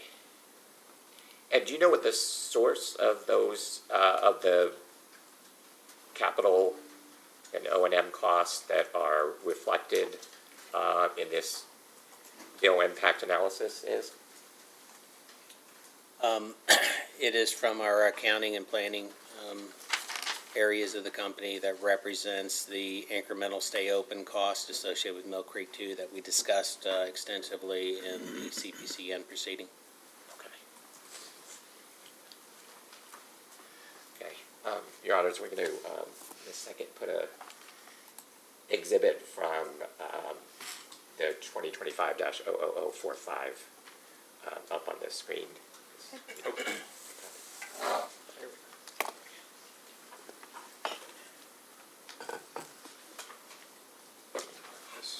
And we can mark this as joint interveners 1, or exhibit 1.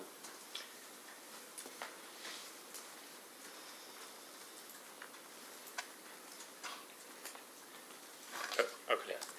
I'm plugged in whenever, and it appears to be on. There we go. There we go. Okay, and we can turn it 5. Yeah. Yeah. Yes. Yeah. So, have you seen this document before? I have seen it, yes. Okay, and this is, as I mentioned, is from the CPCN docket 2025-00045. Is that right?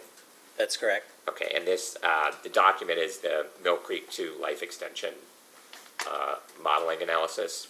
That is correct. Okay, and did you have any involvement in this document? Other than reviewing it and reading it, no. Okay.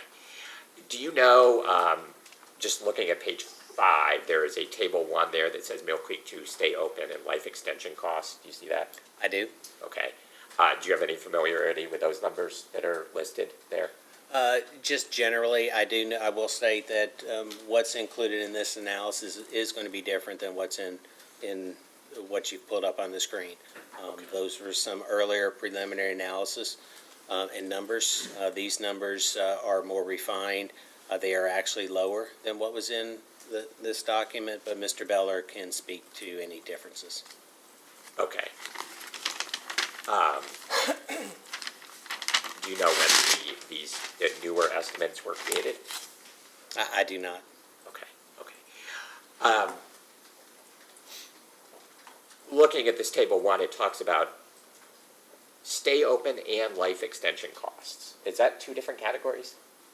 You'll have to defer to Mr. Beller. Oh, okay. You'll have to ask him. Okay.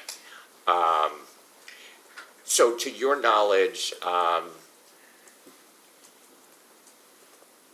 so there's, I guess, my understanding with Mill Creek 2 is there's a question of whether to extend the plant's life to 2031 or whether to extend it past 2031, correct? I believe that's the distinction here. There were analyses done in that case on what it would cost to extend it beyond 2027. There was analysis to determine what it would cost to indefinitely extend it to the extent that it could be indefinitely extended. Okay. But Mr. Beller can speak to this document. Okay, sure, yes. And leaving that specific document aside, do you, just with regards to the proposed MC2 cost recovery mechanism, do you know, are the companies seeking approval for the cost recovery mechanism to include only the costs needed to get the plant to 2031? Or are you also asking for basically approval for any costs necessary to keep the plant going as long as it might live? The companies are asking for approval of the mechanism itself. Costs associated with what goes into the mechanism will be reviewed by the commission and the staff on an ongoing basis as we file it. What's included in here are the expected stay open costs to allow it to stay open beyond 2027. But are they stay open costs only from 27 to 2031, or stay open costs beyond that are included in this rate impact analysis? It is to allow it to stay open beyond 2027 through 2030, as on this bill impact. Okay.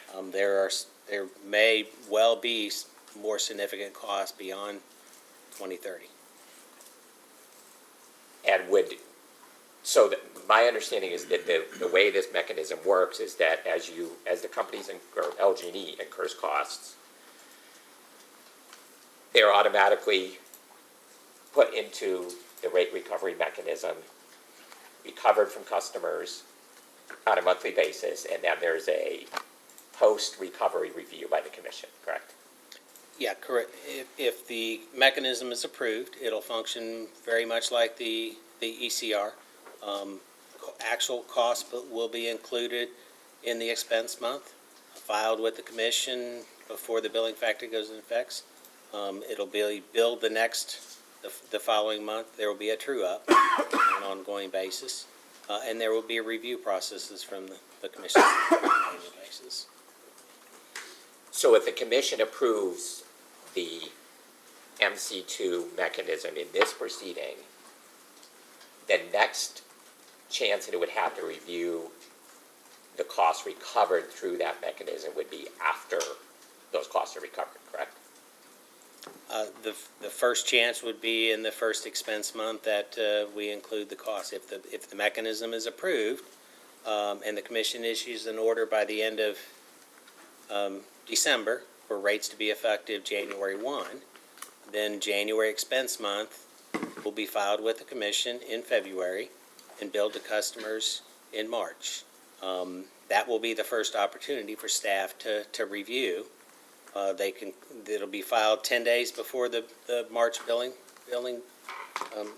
cycle, just like the ECR and the FAC. Staff can review it, have questions, but then there would be an annual review to look back at the prudency of the cost a year later. Okay, and that annual review, looking at the prudency of the cost, would not occur until after the costs have been recovered, correct?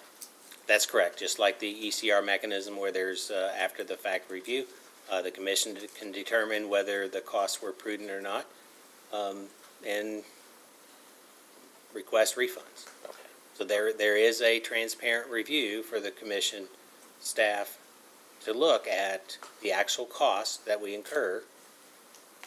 We're not seeking approval of cost in this proceeding. We're seeking approval of the mechanism. But with regard, so the pre-recovery reporting is just here's the cost we're going to put into this monthly surcharge. There's significant data provided each month. We've provided sample forms in the supplemental testimony on Friday for staff to review and look at what's included in there and the function of the mechanism. But that prudency review doesn't occur until after those costs are recovered. The staff has the opportunity in that 10-day period to question the company and ask us about it. We've had questions in the past when we made FAC filings from the staff that may have revised the billing factor before it's been billed. Again, all these mechanisms have a true-up, and they have a review process to look at the prudency of the cost. And if this mechanism is approved,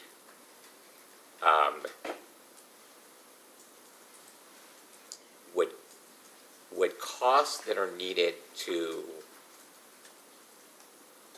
continue the plant's life beyond 2031, would the companies view that as approval as allowing them to include in this surcharge costs that would be needed only to extend the life of the unit past 2031? Your Honor, this has been asked and answered. The information that's been provided in the Excel file that he's using as an exhibit has the cost projected through 2030. Mr. Conroy has already testified that the Mill Creek 2 adjustment clause pertains to those annual costs that are incurred between now and then, as long as Mill Creek 2 lasts until then. He's already testified that Mill Creek 2 might continue in operation past 2031, but he's explained that this is an annual set of dollars that will be sought to be recovered through the mechanism. what's not at issue is whether Mill Creek 2 is going to go past 2030 or 2031 or 2040 for that matter. All we're talking about here is approval of the mechanism itself. He's asked questions about the dollars that are in the bill impact analysis, and Mr. Conroy has answered those questions. I understand that they've provided a bill impact analysis through 2030. What I don't believe has been answered is whether, if the plant continues beyond that, would they be viewing approval of the mechanism as authorization to go ahead and include 2031, 2032, 2033 costs through this surcharge? Mr. Conroy already testified that the Mill Creek 2 adjustment clause, if approved, will be in place for the life of Mill Creek 2, whenever that ends. No retirement date has been approved. So the answer to that is yes, that if approval here today would mean. I'm not going to answer the question for him, but do you believe your question has been answered now? Well, from counsel, I guess. He said it in his direct Asking the testimony. witness. He said it in his direct testimony. It would last through the life of Mill Creek 2. He doesn't know, as he sits here today, when that life will end. He testified to that as well. I believe that answers your question. Do you believe that answers your question? Okay. Yes, I would have rather hear from the witness, but yes. Let's move on.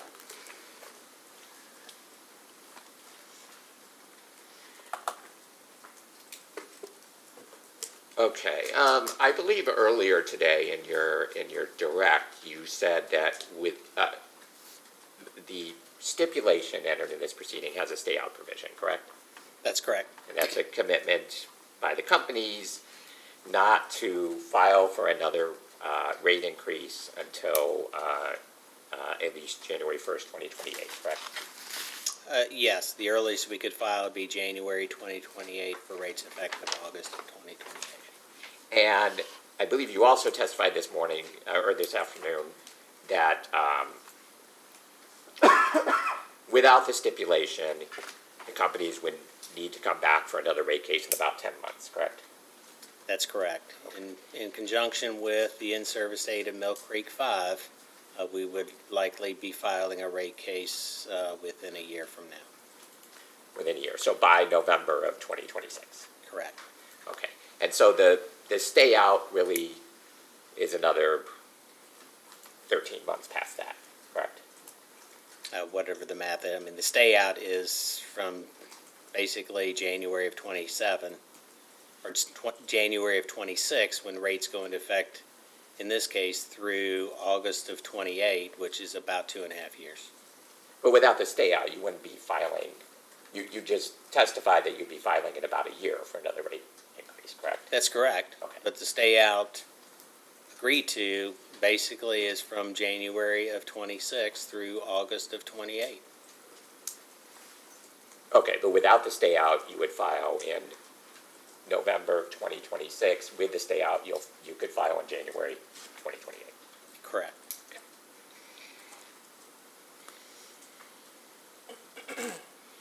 And looking at your stipulation testimony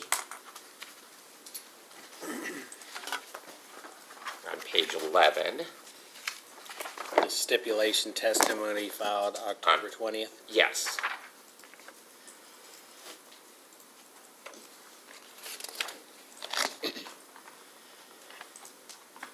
Okay. Okay. Starting around line 12, it talks about the stipulation reduces KU's proposed revenue requirement increase by $87.9 million relative to your filed position. Is that right? Correct. Okay. And then a couple more lines down, LG&E's proposed revenue requirement increase is reduced in the stipulation by about $49 million. Is that right? Correct. Okay. And if you could look at your supplemental testimony exhibit 1, the GCR cost recovery.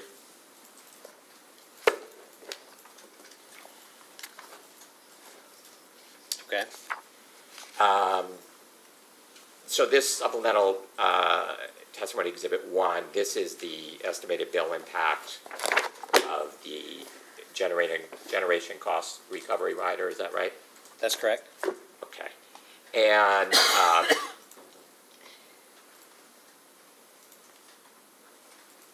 if you, when was this analysis created? Again, end of last week to Okay, and so, file as supplemental for this case. okay, and so before this document was created, had the companies evaluated the estimated rate impact to residential customers of its proposed GCR rider? We did not. And the, looking at line nine again, you have annual jurisdictional costs, is that right? That is, again, the revenue requirement for this mechanism. Okay, and so for LG&E, starting in 2027, it's approximately $52 million in 2027? That's on page 2 of Exhibit 1 for 2027. Yes. And for 2028, it's 82 million? That's correct. Okay, and both of those figures are higher than the proposed reduction in the revenue requirement increase that LG&E was seeking in the stipulation. Again, the test year in this case does not include any of the costs associated with any generating units that are included in the GCR. So yes, it is different. There will be a reduction to the revenue increase in 2026 as a result of the stipulation. Okay. The GCR is for the cost associated with the generating units that start to go into service in 2027. But for 2027 and 2028, the reduction in annual revenue requirements provided by this stipulation are less than the increased revenue that the company would recover through the GCR, correct? Again, that reduction is in the revenue requirement for the test year, calendar year 2026. Mathematically, yes, it's less than the cost associated with what would flow through the GCR. However, as I mentioned earlier, absent the GCR and the stay out, we would be back in for a rate increase that would include these costs. And similarly, looking at page 1 of supplemental testimony exhibit 1, line 9, the annual jurisdictional amounts for Kentucky Utilities Company flowing through post-GCR mechanism would be $64 million in 2027, approximately, Correct. and $110 million in 2028? Correct. Okay. And those represent the revenue requirement associated with the significant generating units that are going in service. Okay. And those two amounts, at least averaged together, are approximately the same as the reduction in the proposed revenue requirement increase that the stipulation provides for KU, correct? Again, mathematically, if that's what it says, but again, as I mentioned earlier, the reduction in the revenue requirement for this rate case goes into effect in calendar year 2026. That is a reduction to the customer. The GCR represents the recovery of costs associated with the significant generating units that, absent the stay out and absent the GCR, would be included in a base rate case coming up. So it's going to be recovered either way. Well, it will be proposed to be recovered. It would be proposed to be recovered. The commission would have to approve it. Correct. Yes. And looking at page 12 of your stipulation testimony, starting around line 14, there's a listing of various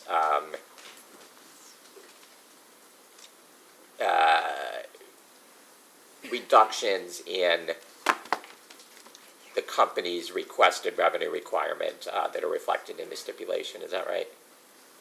That is correct. It outlines how the various parties got to a revenue requirement that was a reasonable resolution of the entire case. Okay. And it includes, for example, reduction in, for example, vegetation management expenses. Is that right? That's one of the line items, yes. Okay. And de-pancake expenses. Yes. Okay. And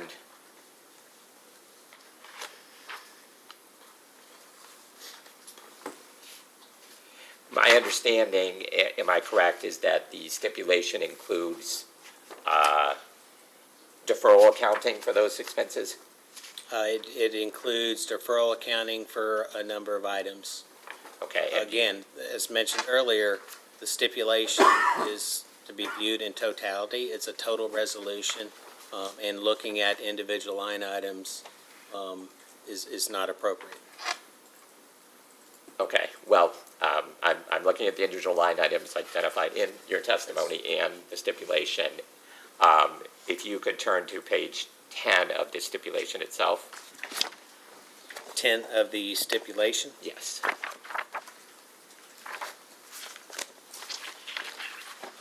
Okay. And vegetation well, actually, I'm sorry. At page 10, towards the bottom, there's a deferral accounting requests. Is that right? Correct. Okay. And basically, deferral accounting request is that if the actual expenses are above or below the expense levels agreed to in the stipulation, there will be a regulatory asset created for those. Is that right? Above or below the level of expense embedded in base rates. That's correct. And the level embedded in base rates is reflected in what's included in the stipulation, correct? Correct. Okay. And so if, for example, vegetation management expenses end up being higher than the reduced amount that's included in the stipulation, that excess amount would be put in a regulatory asset and you would seek recovery of it in the next rate case, correct? As part of the application, the company's application, we ask for a regulatory asset and liability treatment for storm restoration costs and vegetation management.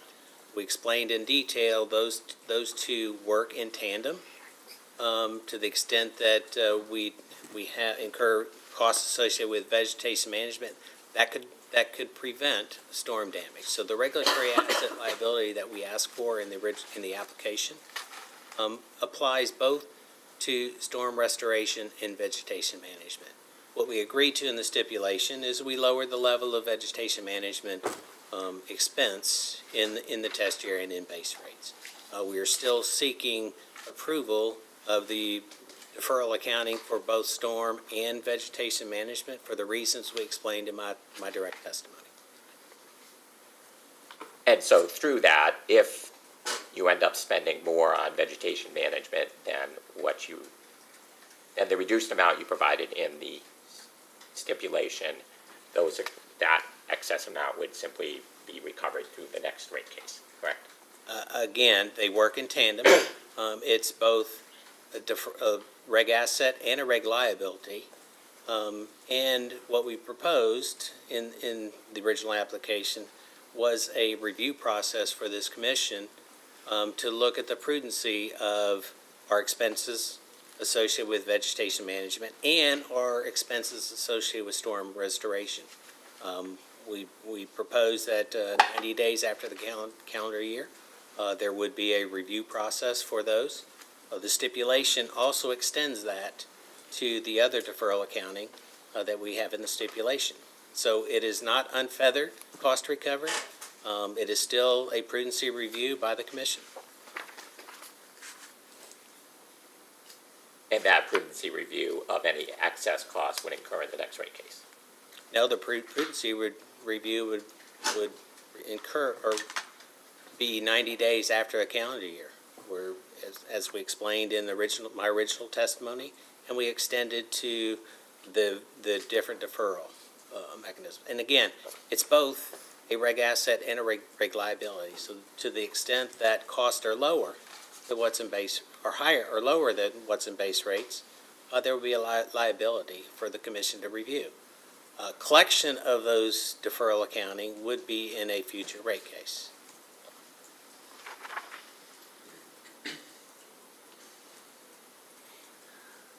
Okay, if you, guess I'd like to turn now to the sharing mechanism that is proposed in the stipulation. And I believe you discussed that starting at page 8 of your stipulation testimony.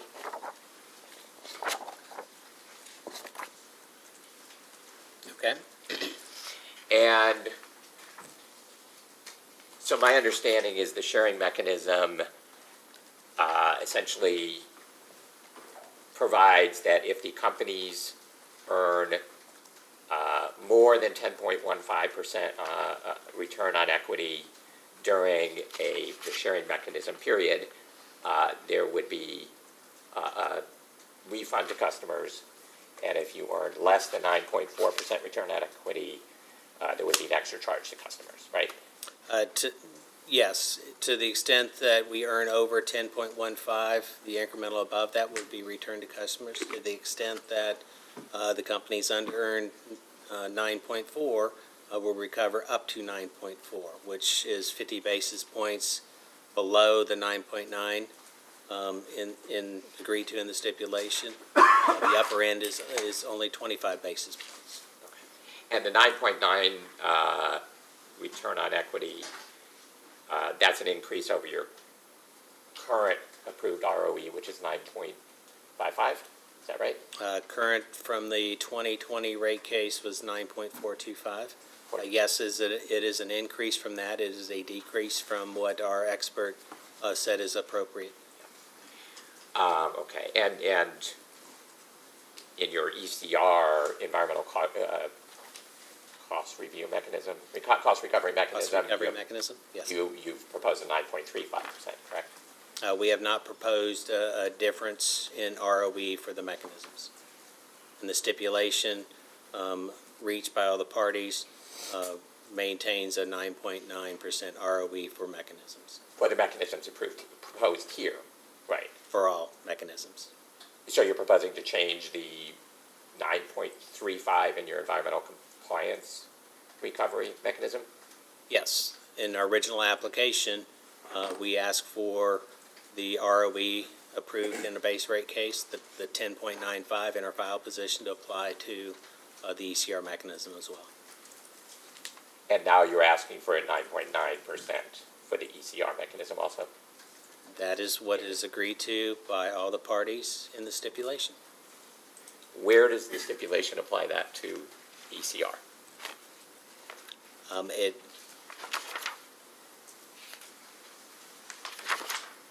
It applies, it agrees that 9.9 is the ROE.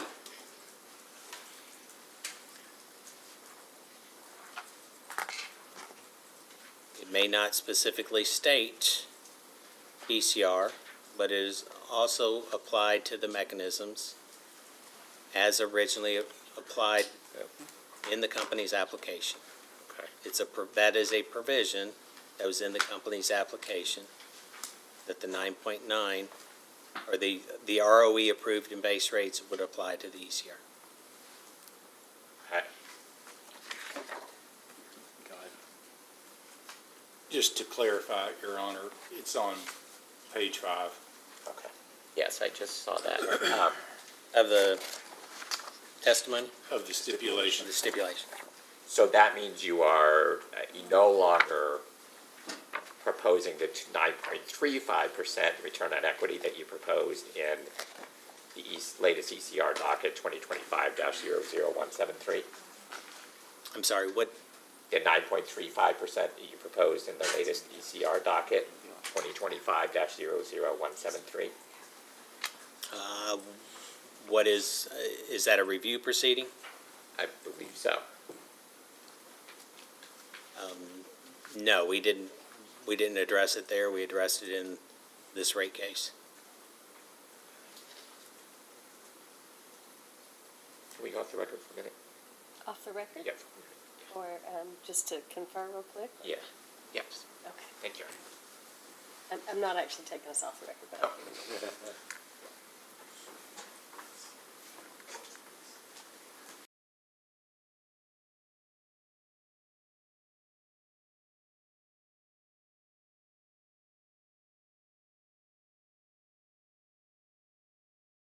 Thank you, Hunter.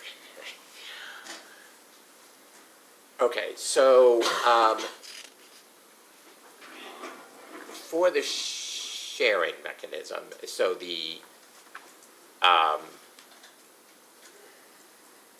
essentially what the sharing mechanism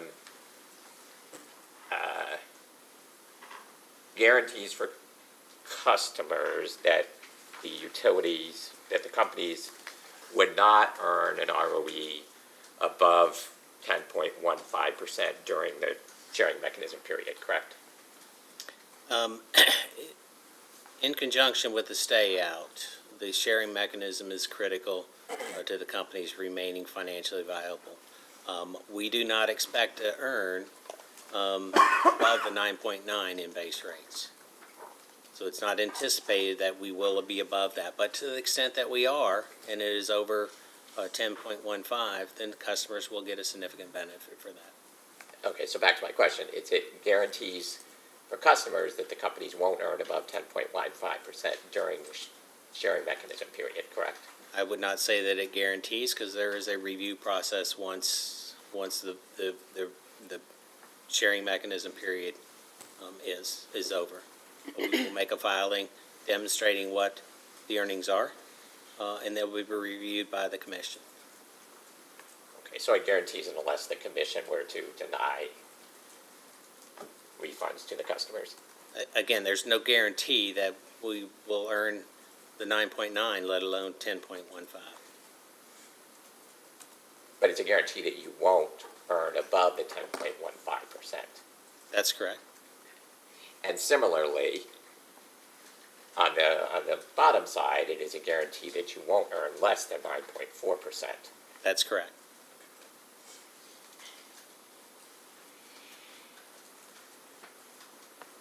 And what do the revenues that flow through, assuming the GCR is approved, do the revenues that flow through that surcharge count towards determining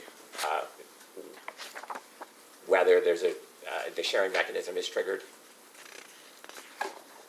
That is addressed in the supplement, and in the testimony on how the mechanism will work.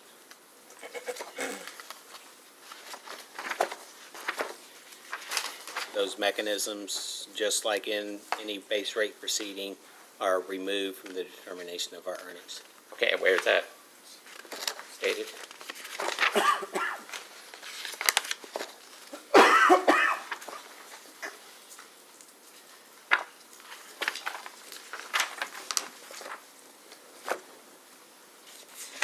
Oh, is that page 9, line 10 to 12?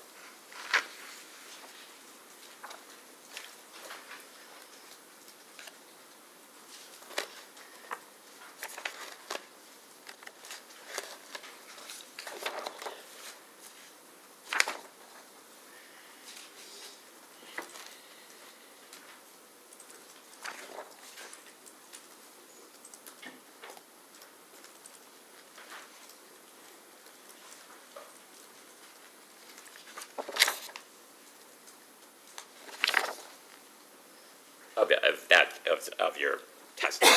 I'm sorry.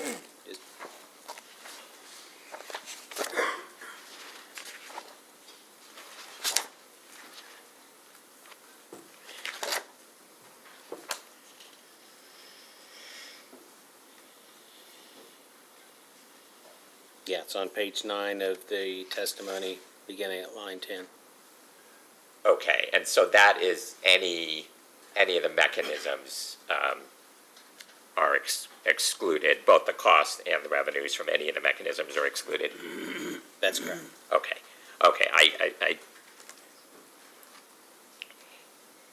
I was trying to clarify that because there was a reference there to, in the testimony, to non-base rate mechanisms, and if you look at the language of the generation cost recovery tariff, it is based on rate base, so I was thinking, does that make it? Yeah, but it is a mechanism that is not included in base rates, so it's a non-base rate mechanism.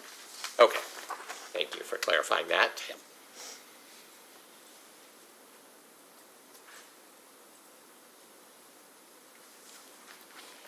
And looking at your stipulation testimony at page 10, starting at line 5, you start talking about a commission review being provided for through of the sharing mechanism. Is that right? Yes. And what would be the process for that review? After the sharing period, July 1 through 27 through July of 2028, the companies will make a complete filing that would demonstrate what the earnings are during that period. We make that in October before the commission.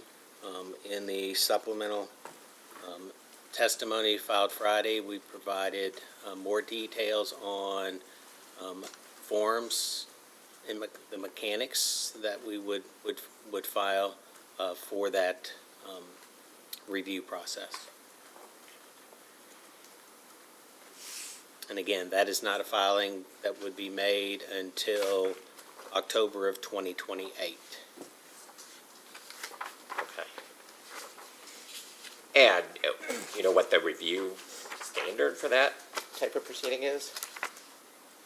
I think it'd be very similar to reviewing the company's rate case cost in the forms, what the revenue requirement is. Okay. I'll leave it up to the commission how extensive they want to review it, but I would expect it to be a fairly extensive review. Okay. And has the company carried out any projections of whether it anticipates that the adjustment clause sharing mechanism will lead to either a refund or a additional charge? I have not, but with the significant transmission, distribution, and IT expenses that we've discussed in this case, there is significant pressure on our earnings. Mr. Garrett might be able to address more of the expectations for the. Okay. And so when you say you have not, that means you have not done that analysis, but someone else may have? I have not. Mr. Garrett might be able to address that. Okay. Okay.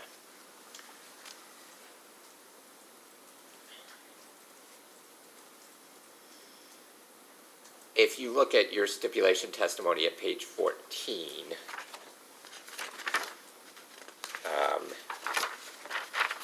line 22,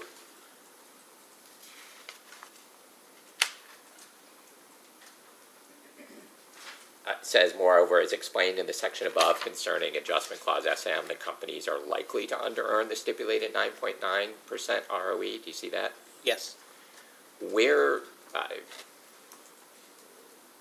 I did not see anything in the sharing mechanism section that says that. There's nothing that specifically states that, but as I mentioned, we've got significant investments in transmission, distribution, and IT, and with the stay out, it would be very difficult to earn our allowed returns.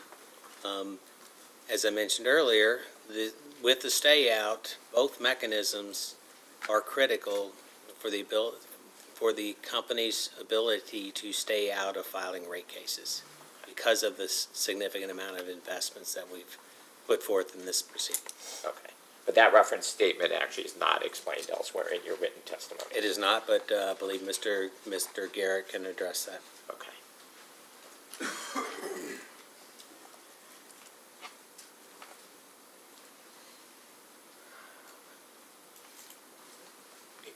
Your Honor, I know you had mentioned a 5:30 end time. I'm at a good breaking point.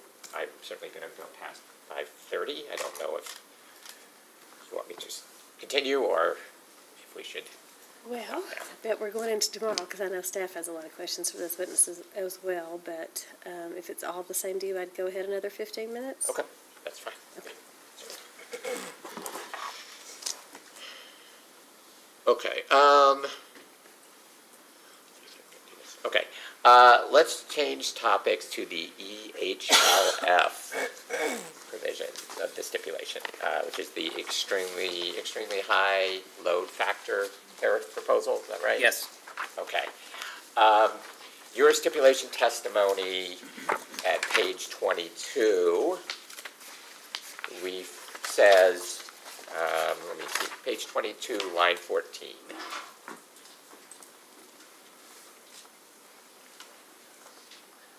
There's a reference there to, as originally proposed, rate EHLF would apply to all customers with very large demands and very high load factors. Do you see that?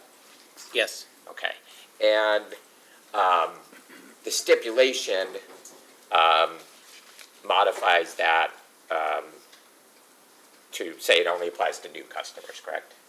That's correct. Okay. And is there do you know, does that exclude a number of facilities from coverage, or? I believe in the CPCN proceeding, this was part of the stipulation. There were discovery questions. There is only one customer that could potentially fall under EHLF, existing customer, and that would be Bosk, Blue Oval, which is under a special contract. Okay. So any new customer from, well, approval of EHLF on would be covered under EHLF? Correct. Okay. And just to make sure I'm clear, if an existing customer of one of the companies opens a new facility that would qualify for EHLF, is that counted as a new customer or an existing? If an existing customer opens a new business, they would become a new customer. Okay, so if they open like a new data center, that's a new customer. If they opened up a business as a customer that fits the qualifications under EHLF, then that's what they would be served under. Okay, great. And the language in your stipulation testimony is that, all customers, rated EHLF would apply to all customers. Does that, with the caveat it's now all new customers, does that mean that EHLF is mandatory for any customer that meets the qualifications? As put forth in the application, it was customers that exceeded 100 MVA with an 85% load factor. Any customer that met those qualifications would be served under EHLF. With the stipulation, we've lowered that 100 MVA to 50 MVA. So any customer that meets the 50 MVA and 85% average monthly load factor would be covered under EHLF. They would be served under that rate schedule if they meet the parameters of the availability section. Okay. And so the companies are committing to not instead provide service to one of those customers through, for example, a special contract. To the extent that EHLF is approved, we would serve them under EHLF. If we got a customer tomorrow and EHLF has not been approved, we would draft a special contract under the parameters consistent with EHLF for the commission to approve. And similarly, the approval of EHLF would rule out a qualifying customer for instead being served under, for example, an economic development rider? Instead under what? An economic development rider. Well, economic development is a rider. If you qualify under the parameters of EDH, that's separate from being served under EHLF. I believe at this point, the EDR rider is closed to new customers. Because currently you don't have an excess load. Currently, we don't have excess capacity. But you will with the units approved in the CPCN once those are online? It depends upon the load growth. What would be excess? Okay. So a customer, if the EDR was reopened, a customer could be served under EHLF, but also still receive the favorable rates of the EDR? To the extent they meet the parameters of EDR, and qualify for it, we would consider it. I can't say that they definitely would be served under it.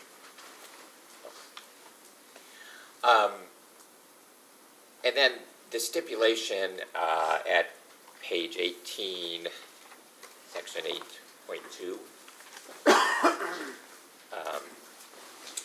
also adds a provision about if a customer attempts to circumvent the minimum capacity thresholds. Do you see that? Yeah, which page was that? Page 18.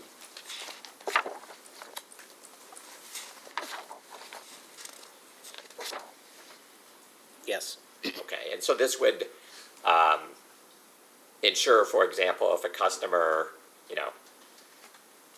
really wanted to build a 90 MVA facility but wanted to evade EHLF, they could build 245 MVA That is facilities. what this is intended to do. EHLF is a transmission service customer, or transmission service tariff. Okay. So they'd be served at transmission voltage through a substation that they would either own or pay excess facilities for, to the extent that they try to install 10, 20 megawatt facilities behind that transmission service, we would not allow that. So I'm just curious about the phrasing of it. It's if the customer attempts to circumvent. So does that require some sort of actual showing that they were deliberately trying to avoid the rate, as opposed to, for example, maybe they say it's in our business plan to just always build 45 MVA facilities? Again, we will do what we can to ensure that customers aren't gaming that tariff to avoid the commitments under EHLF. Okay.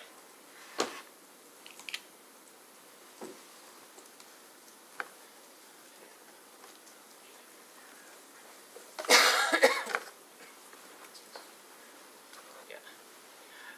Do you know what a co-location data center is?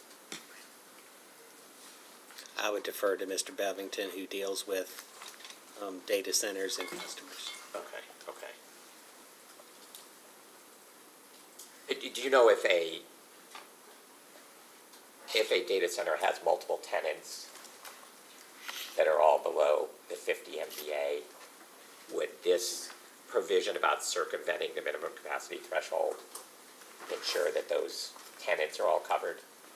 It should. Again, the data center would be the customer that meets the threshold for service under a transmission level. So even if one facility had multiple different company tenants, you would aggregate all those values to determine if you're over the 50? Again, it'd be whatever the customer that signs up for transmission level service would dictate the threshold. Okay.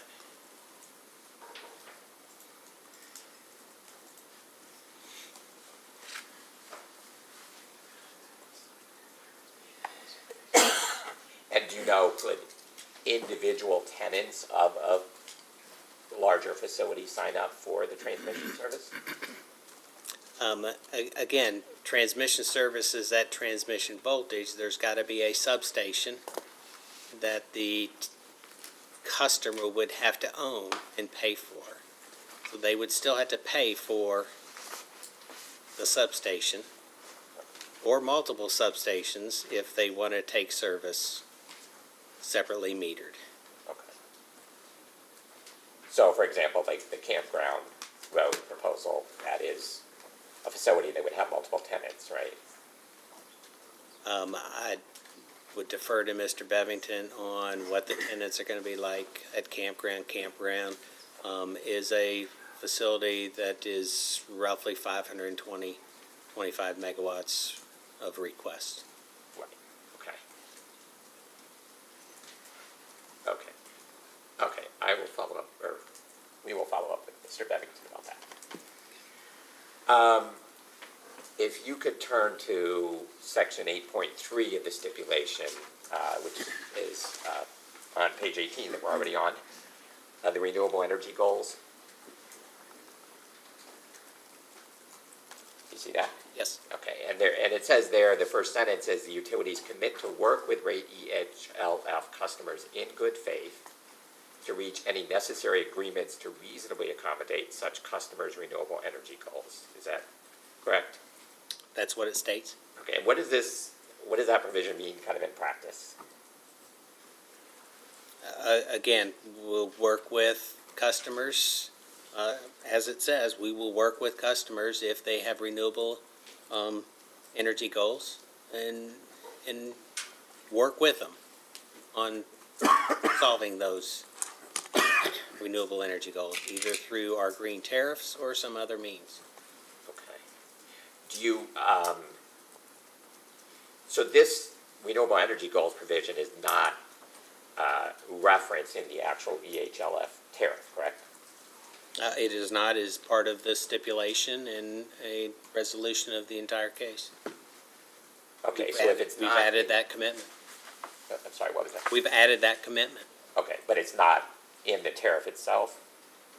I don't believe so, but you can ask Mr. Horning specifics about the tariff. How would a EHLF customer be made aware of it if it's not in the tariff? You can ask Mr. Bevington about that, who negotiates and meets with customers on a regular basis. Okay.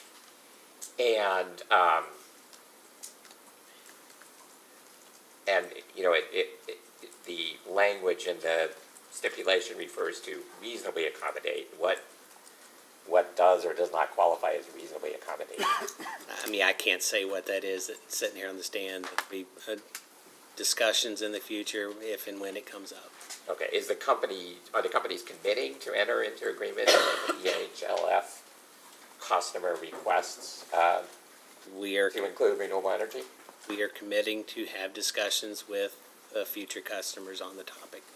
There is no commitment, definitive, yes, we will do this contract or that contract. It'll be a negotiated discussion with the customers. And what sort of agreements would be needed to accommodate? Again, I can't sit here and speculate on what might be the agreement. Again, we've committed to have discussions on the topic with EHLF customers. And you know, so like the stipulation also says such an agreement can also address the customer's use of distributed energy resources, demand-side management, energy efficiency. You know how those things would be addressed in a agreement with an EHLF customer? Again, we've committed to work with customers on all these topics, and that's part of the stipulation, and agreement with all the parties to do so. I can't say specifically how each of those will be addressed. It'll be a case-by-case basis with the customer. Okay. And so Your Honor, I'm going to object to any more questions about this paragraph. He's asked at least a half dozen questions about the interpretation of this paragraph. This is a paragraph in the stipulation Mr. Conroy has said doesn't know exactly how it will work. It was a commitment made as part of the stipulation. It speaks for itself. What the utilities are committing to do. They are committing to work with rate EHLF customers in good faith to reach agreements, what it might include. If we're going to do this over every single paragraph of the stipulation, we're going to be here for 3 months. I'm just trying to get a sense of if the companies had some idea of what this means in practice. Yeah, it sounds like this witness does not. Yes.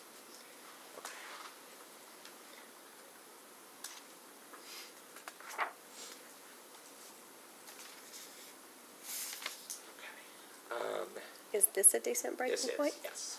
Okay, and we can let you pick back up in the morning? Perfect. All right. 9 a.m., everybody. See everybody in the morning. We'll get started finishing up the questions and for today. We are adjourned.